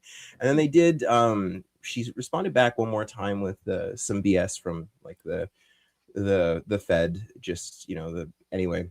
The government, British Columbia, remains committed to promoting public safety and addressing gun violence across its province. No, you aren't. That's No. pretty clear. Yeah, and I wrote this response was a fair bit longer. I won't bore people, and I wrote a very thoughtful, well laid out argument, and with 4 very specific questions. Mm-hmm. Does Janet Rutledge support the finite and limited police manpower being expended targeting legal law-abiding gun owners while we have a violent crime wave gripping the city where the firearms being used are illegally obtained and possessed through smuggling from the U.S.? Does the BC NDP support the targeting of law-abiding firearms owners and the confiscation of their legally obtained property at this time of serious crime in our province? Is Janet aware that the federal government's intention to confiscate over 90% of the now prohibited firearms in question without any sort of compensation? Is the BC NDP aware that the program lacks the majority of funding necessary to fairly compensate affected owners living in BC? And finally, does Janet support the sort of dishonesty and misinformation that the federal government has demonstrated around this issue? Does Janet believe this is the sort of treatment the voters she represents deserve? So those are the 4 specific questions, along with a request for a meeting that I sent, along with, I broke down what's going on. I've been passionate, as was commented on, but very calm, very, very just logical. Nice. Here's what's happening. So, yeah. Cool. Very good. We'll see. I guess I've got 2 to 3 business so I have weeks. to ask you. Yep. I have to ask you because BC opted out 2 days ago. Any follow up? No, nothing. Did BC opt out? 2 days ago. No. Serious? No. Are you sure? I haven't seen anything about that. Yeah. David Eby is such a spineless coward. I don't know. Nova Scotia's in and BC's in, as far as I've seen. Oh, sorry, not Nova Scotia. Halifax. Yeah, please do. Halifax is in. Halifax is in, yes, but BC, I'm going to send it to you. That's interesting, just because like Eby's staring down the barrel of an election the second the Conservatives can pull their heads out of their butts here. Yeah. But and obviously with the NDP kind of shifting their position to, like, the federal NDP to not supporting the gun ban anymore. That's interesting. That NDP thing I saw was very odd, because they're still doing pants on head retarded stuff for other things. Well, and then for guns, it's like, actually, we're gonna go normal on that. It's like, what? So Adriel, it's the socialists, or rather the communists. So there's there's that horseshoe, right? Like, you can go far enough left that you support gun rights again for other reasons. I know some of those people, the Marxists. Yeah. I know some like hardcore communists that also own guns for entirely different reasons. Yes. Yeah. What I was reading was the open letter to David Eby, right? Oh, it was, no, I was going to say, I didn't think that they I would have heard something about that. Yeah. Okay, let's keep going. Polyev won his leadership review, near 90%. Hell yeah, he did. Set a record. Everyone on Reddit was very upset because everybody would prefer that is funny. They want a more moderate. They want a more moderate CBC leader. They're not going to vote for him. They just want someone more moderate. Do they want a more moderate CPC leader, or does the Liberals want a more? Yes, Tony, it's Reddit. It's the Liberals. Yeah. Yes, and as Dave had enemies, pick your leader. Yeah, so or tell you what leader to pick. Yeah, so I'm going to ask you, our past conservative leaders, were they a little bit more moderate? Yep. O'Toole was definitely a lot of people are like, we should get O'Toole again. It's like, he lost. He lost. He I lost tried banging horribly. him Frickin' really waffled bad. at the end there on a bunch of stuff, including I know people that don't own guns who vote conservative who didn't vote for him because at the last moment he's like, well, I don't know about this assault weapon thing. He's like, yeah, he waffled, done, boom. Yep. Yeah. Nope. Isn't he out of the military too? Yes.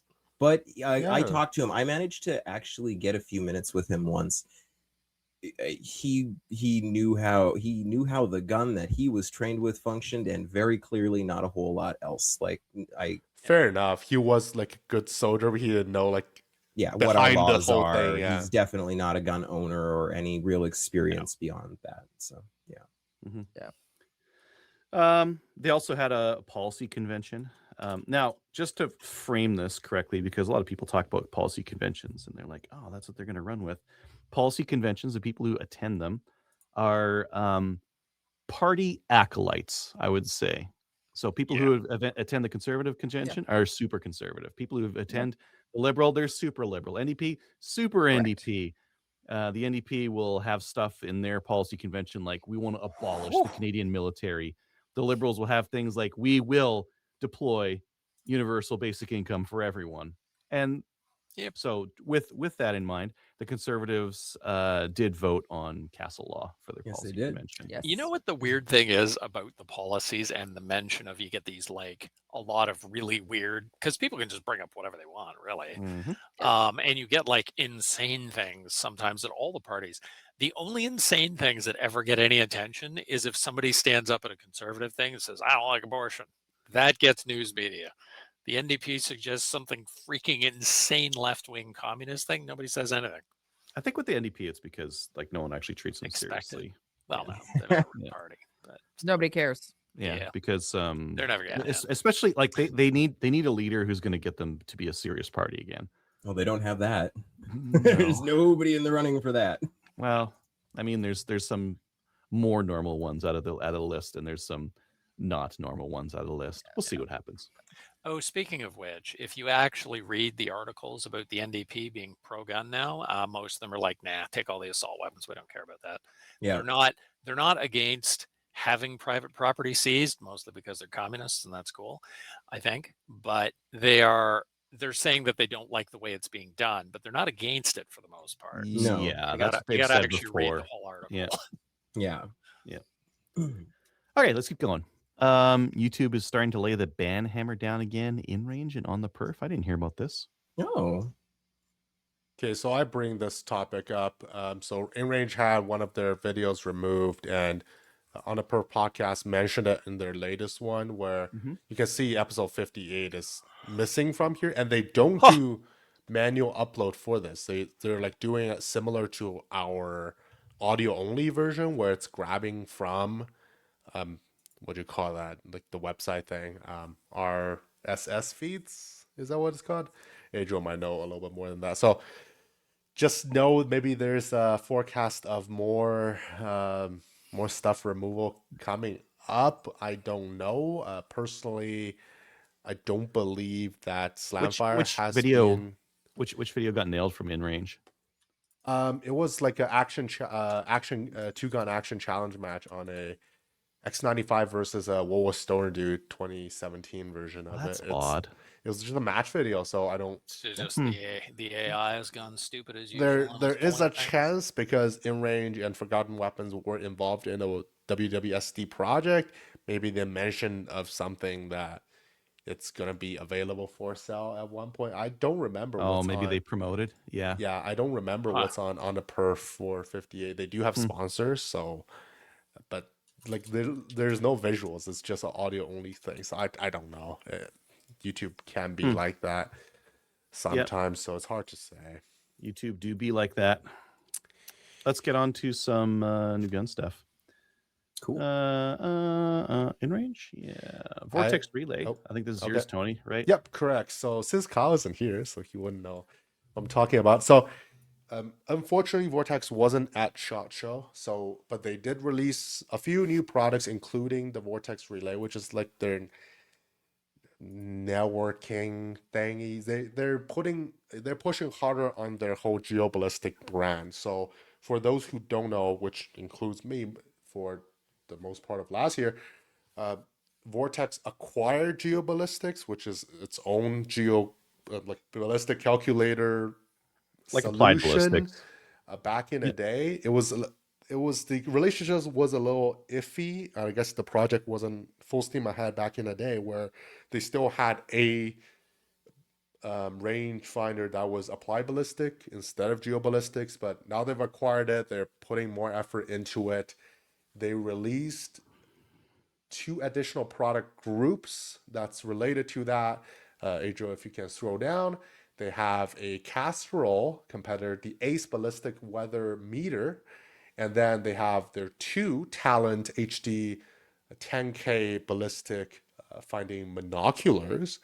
I think one is 12 Monocular by 50. or binocular? Oh, sorry, binocular. Bino, yeah. One is 10 by 42 and one is 12 by 50, I believe. And the Impact 4000 was released last year. It just didn't have, I think it had geoballistics, it just didn't have the way to link everything up. So now, if you are a really good hunting sniping squad, you can have your spotter on all the data and you can just be on the gun. That's pretty interesting. This is for PRS. I know these guys are dressed up like they're hunting, but no one is hunting. Right, like for this. sure. Well, I'm thinking Steve Ranella might, or maybe some ELR guys when they crack their stuff out. But those cool, guys though. are maniacs. Right. I think it might be really excellent for NR Hunter, which is a kind of PRS, but not really. It's more like a hunting situation, but more technical, as in blind stages. You have to spot the target, and I guess they don't care if you spot the target with your rifle or not. And you can just aim at it, click on your Impact 4000 like rail mounted ballistic. Basically, it's a ballistic computer. It's like the computer part of the XM157 government contract, crazy LPVO, in its own unit. So that's pretty cool. I guess if you want to go real high end for your NR Hunter game, that might be pretty cool. They do have the release of the new and improved GeoBallistic app as well, available Android and Apple. You can see what's going on there. If you want the pro version, it's $14.99 US or $19.99 Canadian. One-time purchase, no subscription needed. Awesome. And it is free for one rifle, although I think you can only have one load at a time. So I guess if you're a hunter, you can have your rifle with your particular load.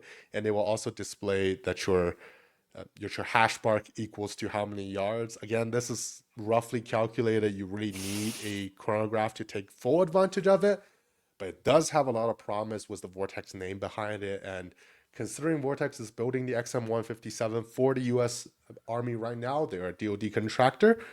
They are not as susceptible to the street lock shenanigans, in my opinion. Again, the app is free. It's a little slow to boot up, which is a little weird. Not too sure why, but I Tony, would say this is Bluetooth on a standard for inter-app connectivity. Right, but you can also use it without the Bluetooth thing. Sure, yeah. For people who got a new phone and don't have street lock anymore, it might be something worth a try. The app itself?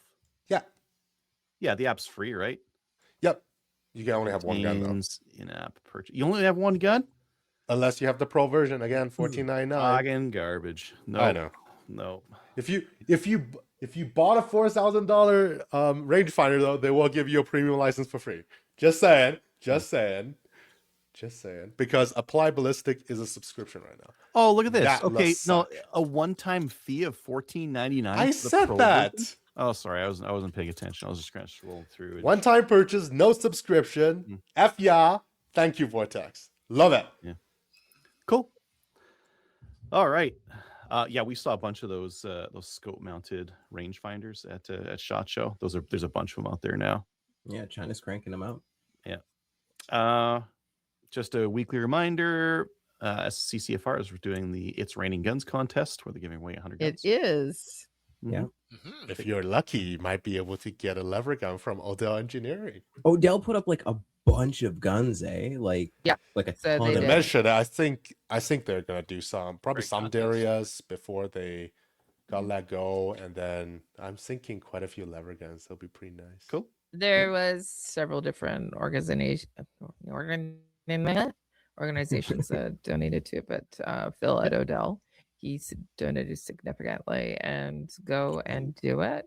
By the way, I can't win, so I'm going to go tell everybody else to go and donate because you can win. And you can't win. Oh, no, no insider Director. trading allowed. I'm not allowed. I'm a director for the CCFR. I can't win. Yeah. That's okay. Fair enough. We'll win for you. I voted all of us. in favor. Yeah, I voted in favor of running this contest. You're welcome. Thank you. Thank you, Kelly. No, I can't. I can't win. I can't imagine it now. All of you do. Sing the song, Kelly. All right, moving on. Bass Pro's got a sale on a couple of different things. It's raining men. It's raining guns. Hallelujah! It's raining guns. Oh, I gotta get Suno on that right now. Actually, it's too accurate to the real one. So Bass Pro's got a couple sales now. When you use Bass Pro, make sure you go through our website, slamfireradio.com, and then click on the link and then get it. And then you have your choice. There's either free shipping for today on all orders $149 or more. Probably not hazmat though. Probably not hazmat, primers, that kind of thing. Guns will be extra as well. Or 10% off for pickup in store. Now the pickup in store was just by newsletters, so you have to use coupon code pickup for that. They've got some primers, large rifle primers, that kind of thing, $14. I think I saw a large rifle Magnum primers. They have Magnums for $15, I think. So check them out. CCI standard. I think that's for today only. The pickup code will be until February the 6th. So note that. If you don't know, just try it. Try the pickup code if you're picking up. Again, no hazmat fee if you're picking up from store. So that's awesome. And remember, the true gamer move is to wait for Father's 10%. Day or Boxing Day. Get the gift cards for 10% off, and then combo it with one of these. Just coupon them. Yeah. Anyways, they got some or primers. Go through our website. Do that too. And go through our website. One. Yeah, you got to combo everything. You can support your creator, get your discount, get your extra discount, get your free shipping. Heck yeah. That's what I did for the what is that? What the did Garmin, you buy? The Garmin C1. Oh, the C1. Right. C1 Pro. Yep. They got the shows Remington. about that couponing. Couponing? Yeah, I'm a couponer when it comes to gun stuff. We could be coupon queens. Be the only coupon show on YouTube that gets demonetized.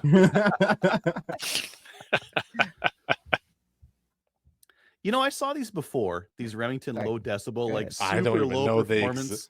It's 550 FPS. They're barely a firearm now. What is happening? Okay, I'm coming around on these. I'm coming around on these because imagine you want to go shoot your 410 and get a grouse, but you don't really want the loud snap of your 410.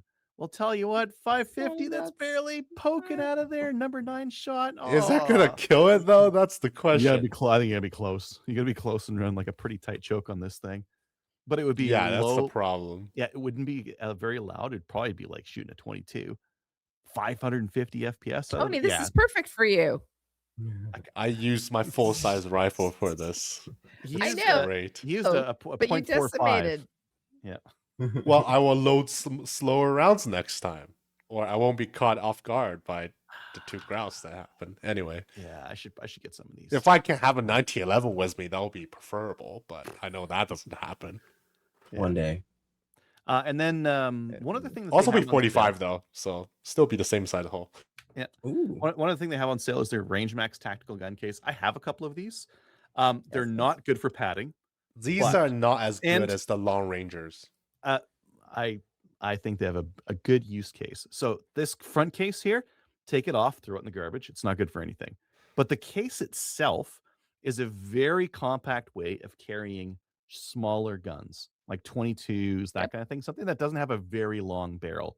You're not going to carry your 28-inch shotgun in this thing, but you could put, like I use them for maple seed. I can fit 2 10-22s in these things, no problem. They're nice and small. The padding's not great, but who cares? Yeah. And yeah, that the front pouch back in the day, it carries 1 Cal-Tec Sub 2000 folded. Or I think if you have a 10-22 backpacker, it will fit pretty good in there. So a folded gun could go in There's a few use case for it, but like you need a fold. But then It also has folding these stock gun, huge. too. It has these huge pockets on the front that I don't really Put like some magazine in them. Because if Maybe. you, well, I guess you could hunt grass. Tony, if with you a want sub mine, 2000 I'll back. give you one or two of these things. I don't really use them. I don't use it anymore because the sub 2K is banned. Yeah. And I don't have it anymore. So Anywho, if anyone's looking for one of those, Bass Pro has them on for $100 right now, and that's a Cool. decent job. deal for something that'll fit a small gun. probably okay. fit my well, that's a well, I guess it could fit my FX9 there. Sure, yeah. I don't know. Never had the chance to take it out though. So Kelly, Dave, let's hear about your guys' goals for 2026. Yeah. We can get you on for the New Year's episode. Ontario strikes back. Right, we're into February. Goals for 2026. I haven't really set any.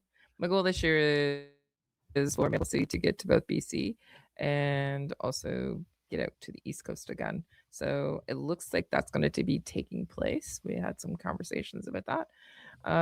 Personal goals for shooting is to actually get out shooting. We're going to be restarting our Wednesday night skeet night as soon as it's not 40 below and 20 feet of snow. That's exaggeration, I know. Sounds like Slamfire is not happening then. But it's not that bad. Wednesday night skeet night, yeah. Like it's 10 o'clock. Same here. Maybe we should move. It's almost 11 o'clock at night here, Tony. I can still go out and do 3 rounds of ski and still be on time for Slamfire now. So Wednesday night skeet nights. It's 5:30. We start fix internet is important. We gotta got that going. Jesus, it sounds like I need to go to Ontario and go fix that. Is my internet not working?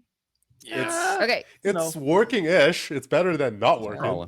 Don't touch it. Get off the Wi-Fi, Kelly. Wire up. Jesus. Or get close to the Wi-Fi. Yeah. I'm super excited about TACOM as well. I want to go to that. It's back again. Can you? TACOM restarted happening this year. Fabulous. Dave, are you going to go? Yeah. So TACOM has a nasty habit of being like right in the middle of a bunch of my stuff. So I will check the dates. September 12th to 13th. Yeah. September 12th to 13th is NSCC. So no. Lame. Maybe one of us needs to fly out with Kelly and do some coverage of TACOM. Not it. Yeah. Let me see what I can do with that. Yeah. Maybe service rifle won't happen on the last day. Maybe we won't have any reshoots, and then I can go. Yeah, it would be cool to get some Slamfire content representation there. That'd be fun. Yeah. My buddy of mine flew to Ontario and got like decent price tickets. I remember for the longest time they were like $700 to $1,000 return, but I guess there's deals to be had now. So there's 300 reporter from Calgary return. Maybe one of us can head out there. I mean, Calgary, that's less of a trip than I'd have to make. Although I do have an open offer from some particular gentlemen in Toronto to shoot some cool stuff. Yeah. Cool. Any other goals for you, Kelly? No, not really. Just get out just shooting more this year. Last year was a little bit of a write-off for me. So, Dave, what about you? Get out and shoot. I only shot 3 times last year. One was a deer, so I mean that went well. But I gotta get out. That's good. A third of your shooting was hunting. That was awesome. Yeah, I tend to get busy, and then I get busy running events, and then I don't actually end up shooting stuff and life and things. Do you guys not do staff days? No. Sounds like you should do that. He's running the events. Yeah, I'm running. Yeah, you got to shoot the staff day before the day. Doesn't work that way with our events because the event is one day. So not on the military range. No, sounds like you need a staff hour then. No, see anyway, there's a whole bunch of stuff, but no, that's probably not happening. Some of our matches staff does shoot, so we swap RSOs when we shoot. So we have 2 or 3 RSOs and then we just swap. But I cannot shoot well and be focused on ROing later or earlier in the day. I can't do it. I take it I just can't do it. I can't have that focus. So I can shoot really crappily and do a really good job ROing because that's what I'm focused on, or I could just do a really good job ROing all day and not worry about it and not get stressed out. So I choose to do that. Fair enough. But I am going to get out and shoot a couple matches because there are some really fun matches the ORA has, and I would like to go out and shoot, say, sporting rifle match because I do very much enjoy those. So I am going to get out and shoot more this year. I didn't shoot. I think I shot one handgun match last year and one rifle match. So I want to get out and actually do the pew pew because it's fun, and if you don't do it, you suck at it. So That's true. I did place third on the rifle match. I was pretty happy with that, but if I had not sucked, I could have done a lot better. Why not first? Because I was vastly behind the second place, but I was also ahead of the rest of the losers who shot. So Why are you not doctor now? yeah, exactly, exactly.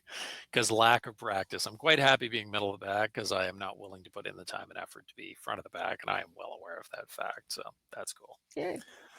Yeah, as long as I'm leading middle of the pack, I'm cool with that because I haven't earned anything better. But I am going to go shoot more, and I want to go do a black badge again because I haven't done that since 2008. I haven't shot IPSC in like 9 years, so I think I'll just Yeah, go you my have to do the badge black again. badge again. Yeah. I have a question for you. Any plans on going to the US or Yeah, a I just advocacy? got a text from Stacy 5 minutes ago. Actually, that's why I was busy. Oh, typing really? away there. Yeah, Did it say? yeah. Are you coming? Are you coming? Did you? Oh, You're asking me. I'm asking you if you registered. Yeah. Yeah. no, I Damn haven't it. registered yet. I gotta go do that. I gotta get the link and stuff. Yeah. We have to both register. So let's do that. Yep, definitely going though. Although Bolivar is bringing his girlfriend, thought it and was me. I don't know. yeah, I don't know where she's driving herself. I guess I don't know how she's gonna fit in the car. I don't know how that's gonna work. So I don't know. Yeah, it's a mystery. She could ride on the top. Yeah, maybe we'll work it out somehow. Yeah, I'm supposed to be coming this year. I wasn't able to make it Awesome. last year. I just want to know if you were going to qualify again this year. I don't know. I shot I'd imagine- back. I shot back-to-back 222s with an AR-15 last year. So I think I Great. qualified last year. I qualified last year on every single except One? the first one when I had a nasty style. I had like a triple feed my air in my my freaking 1022, and I looked at it. I'm like, yeah, no, we're done. I had to get unslung to get that thing cleared. So All right, I'm like, coming. yeah, we're done. Pick me up. Excellent. Okay, Hey. it'll be fun. Cool. Okay. All right. That's all you got for goals? Yeah, sure. shoot Why more. not? Kelly, you more. better come visit me. It's good goal. Sounds like you need to go to NBC? TACOM. I mean, that. Not wrong. Not Both. wrong. Yeah. Yeah. Sounds like you need to meet up with your movie making friends in Ontario. I really do. Sounds like you Yeah. need to shoot a Business Madus. trip. And you know what the funny thing is? Expensive. is, Dustin, if you come out to Ontario and meet up with your movie making friends and go shooting, chances are pretty good I'll be there. So Ooh. let me know when, because Noted. I'll probably be ROing. So. Yeah, it's going to be really schedule dependent on this show. This show's like kind of famous for being really chaotic. And Nice. this year is less substantially, like I literally had my boss tell me this is like a 1 out of 10 in comparison to last year, and we're all like, okay, we're gonna catch our breath. And like we're gonna catch our breath in another month here, but the lead up to a show this big is always just, it's stressful. Once we get our feet under us, I'll have a little bit more. I hope that things settle for you a little bit. Oh yeah, no, I've got the easiest job out of everybody in the props team, so I'm just responsible for guns, knives, bows. So that's a pretty cool gig. The gun that Yeah. bow guy. Yep. I was just gonna say, noticing that picture with us with the bows, I was the only one with a gun. Yeah, I noticed how Yeah, you have few a pictures holster. I got a gun at all. But I didn't get one. I did get an excellent anime representation of me that I liked a lot. You so. did. That was sweet. Yeah. We'll have And to. Tony, we'll have to share you it look on so our hot. It does. Again, I said it in chat. AI is mistaken that white equals strong, but in fact, white equals fat. So No, it's you AI look is just hot. confused. It's fine. I moved And my match somehow off of Tech. I'm the shortest one out of all of us. That's not So happening. you're going. What? I'm gonna go. Yeah, I moved my match to the week after TACCOM. So if we don't get any, if we don't, That's I'll, correct. I'll do Sunday at least. I may not be able to make Saturday because NSCC, but Sunday absolutely I'll come. You would be at TACOM. Oh, Can you Let's guys go. do Let's do it. some footage? Yes, of please. the show? absolutely. Yeah. All right. Take a phone. We'll edit it. Yeah. No. Yeah. They need good mics. Good mics, yes. Oh yes, mic is important. Yeah. We'll Hook us up with figure good something out. mics and some swag. I'll send some. I could send some Those- mics. Speaking of which, I need swag before I forget. I'm just going to mention this Patches? on air. We I all need do. swag. Yeah. We need stuff. I I do need too. stuff for matches. I was at so many matches last year, and I'm like, I should be. We're handing running low on stuff out. patches. Sounds like we need to make a new batch. Well, hang on. Before we make a new batch, I still want to propose we revisit the logo. So we gotta. Yeah. Okay, let's talk about it after the air. New logo Okay. coming, maybe. No Next. emails. Yeah, it's 11 o'clock Tony, here. Tony, Yeah, let's go. rip through those YouTube. Oh god, comments. there's so How many. many are I'll get you to read a few of them. Let's get started. Well, why don't you just do Just do on the episode. Okay, we can do that. yeah, just do the ones on the episode because there's too many otherwise. First, We're too big. Too mean. Ryan McIntyre 3867 mentions that kid should check out the SBI Ruger 1022s. Way better and more reliable than a TM22. I would have to disagree on the more reliable. It's way better, I think, at least from the feel, and you can modify it more. Is it more reliable? All the 22s are like, yeah, they need to find the ammo they like. I've seen quite a few TM22 in mini rifle matches that runs pretty good. I have seen them have out of battery as well, so Yep. it's not like I've seen them. I've seen some that like couldn't run to save their lives, Yeah, and I've also right. seen some Ruger 1022s that after 100 rounds they need to be cleaned and oiled. And it's like that's baby stuff. Like guns shouldn't need that. yeah.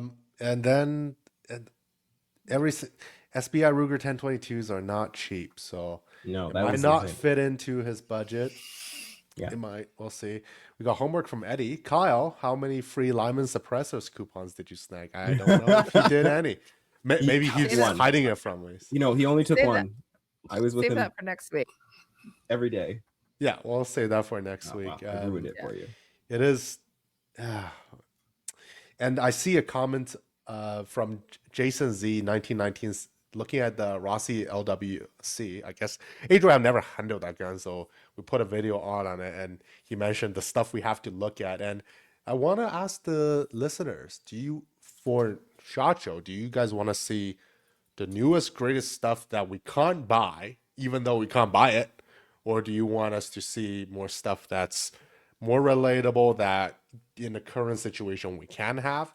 Hopefully, if Dustin's prediction is correct, we'll be able to buy all of that crap next year. That'll be great. But what if we cannot, right? I mean, you can buy all of it now. You just have to But have the we appropriate license. don't. But we don't because we're not criminals. But it's Right. not that you can't buy all this stuff in Canada. Oh, Yeah. Anyway, big gray moment. So you So- can take a career change and then you can buy all. Right. anyway, Then you that's have a to good come see me. question. What people want Okay. to see. And yeah, you might you can pick the high road or the low road, right? And Tony, you I think- caught the SHOT Show plague. It was not bad. It was like I Give just didn't Kelly wanna- give Kelly a second to jump in. Yep, sorry, No, Kelly. it's okay. Go ahead. We're long. No, anyway. Okay, sorry. You feel that Adriel wanted to shoot a deer in the face was a Pomderia 9mm rude? I didn't think it was rude. I didn't call it rude. I don't think. Maybe I did. I think being rude will be one of the last concerns that deer would have. I know a few hunters that have been rude, although it was a 9mm. Well, 9mm has always been legal. I could have taken my my K9 in the first year. Well, actually, my sub 2000 in the first year that I went hunting. Technically, that was okay. Sure. Technically, but Just have to be expanding bullets. That's centerfire expanding and and over you have to be 24 really count. close. You have to be That's- really close. But yeah, let's keep going. That's the Alberta requirement. Regarding my comments on demodernizing the 1022, I was actually thinking of the Thompson Center TCR 22. It has all that I mentioned except the quick removal trigger group, and Mhm. it has a channel down the middle of the integrated Picatinny reel, so you can still use the peaks. Ah, okay, got it. Was a fiber optic Yeah. front sight. I've seen one of the Steel Challenge guys race that, so I know of that gun. Unfortunately, it was manufactured by Smith & Wesson. Oh, who has divested in TC. Now it's discontinued. It's way more affordable than the 1022 Target. Interesting. I didn't know it was way more affordable. I know the story of Smith & Wesson bought TC, and TC is their own entity again now. I don't know if they're still going to go back to semi-auto 22s. I think their bread and butter is still like muzzleloader, single shot stuff. So hard to say. And then we got quite a few comments on the new Ruger 1022s. I think attracted don't worry quite about a those. few Let's cover them next week. Viewers too. Tony, we're 2 hours in. We're 2 hours in. Let's cover just the highlights maybe next week. And the obvious novice 4101, I believe LaSalle is in Ontario, just outside Windsor. There is one in Ontario. There's also one in Montreal. So What are we talking I'm about? not too sure. LaSalle said they were not participating, and Yep. CCFR said they were in Quebec. But there's one in Quebec, one in Ontario. I don't know. I would assume CCFR, you guys are based in Ontario. You would know Ontario. difference. Yeah. Yeah. It was in Ontario? Yeah. Oh, okay. Okay. Yeah. And the last comment for this week will cover from Illegal Canadian. I would almost guarantee the majority of those 22,000 guns were declared in the first week were primarily from Quebec. Since they have a provincial registry, law-abiding gun owners have little opportunity to practice civil disobedience, especially since their government fully endorsed the confiscation, and their CFO is run by the Quebec Police. SURETE. Sûreté de Quebec. Quebec. Yeah. I'm not a very good Canadian, am I? So they will have no issues kicking in someone's door and arresting or shooting them if they don't comply.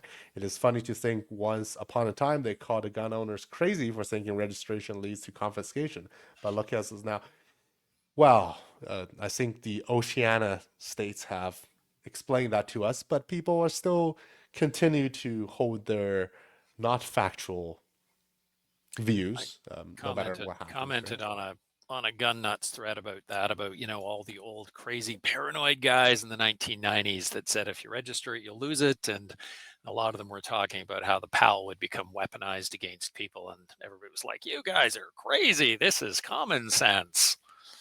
So yeah. Anyway, the other groups of people who have wanted to turn in their guns would be widows who got stuck with their husband's firearm or trying to dispose of them from the estate. Basically, people have little choice. Yeah, kids. And, things like that, or people who don't have money. I guess that, like, if you're sitting on a doorstop, you might as well cash it in at that point. That's all the highlight comments we have for this week. Perfect. You can email us at slamfireradio@gmail.com, or you can comment on Facebook or Discord or Spotify or Patreon. If you'd like to buy something from Brownells or Bass Pro, head on over to our website and use that affiliate link first. Shout outs, anyone? Sure. It's you guys. Yay. Yeah. Come on. It's been a year since I've been on. So. Shout out to Kelly for coming on. Shout out to you guys for holding down the fort. Yeah. I'll give a shout out to the Ontario crew, and Dave. Thanks to Dave and Kelly for coming up. I know Kelly is very busy when she shoots, so go follow them there. Yeah. All I had to do to get you guys on was to slowly push the time back until you guys are pushed back. Like, oh wait, no, we're gonna come on. Yeah. Don't follow me. I don't like people following me. So last week I did. So my 2026 goal is to be on the show more. Excellent. So I made a commitment last week. I was listening to the videos. So they were playing in the background. I was listening to Adriel, and no, they're just the little sound bites, right? I'm going through them in the reels, and I was sharing them, by the way, too. When you guys down a shot show, not jealous at all, by the way. Yeah, I shared a bunch of stuff too. I was sharing them too, and I'm going, I really miss these guys, and I really miss you. So I made a commitment to myself. I'm gonna go, and then you guys changed the time. I went, oh my god, it's so late in Ontario, and like I'm old. I know. I was almost on the last few weeks, and I'm like, no, it's too late. Too late. Okay, so we'll try to put it on just after Matlock. Nice. And after like discount hour at Denny's. Don't forget discount hour at Denny's. Yeah, just after that too. Well, that's really early. That eats into my skeet time. Awesome. All right. Join our Discord server. Watch us on Facebook, YouTube, and Twitch. Join the CCFR, and we'll see you guys next week. Hey, everyone. Are we still Good night. Good night, Kelly. Good night, Kelly. Yeah.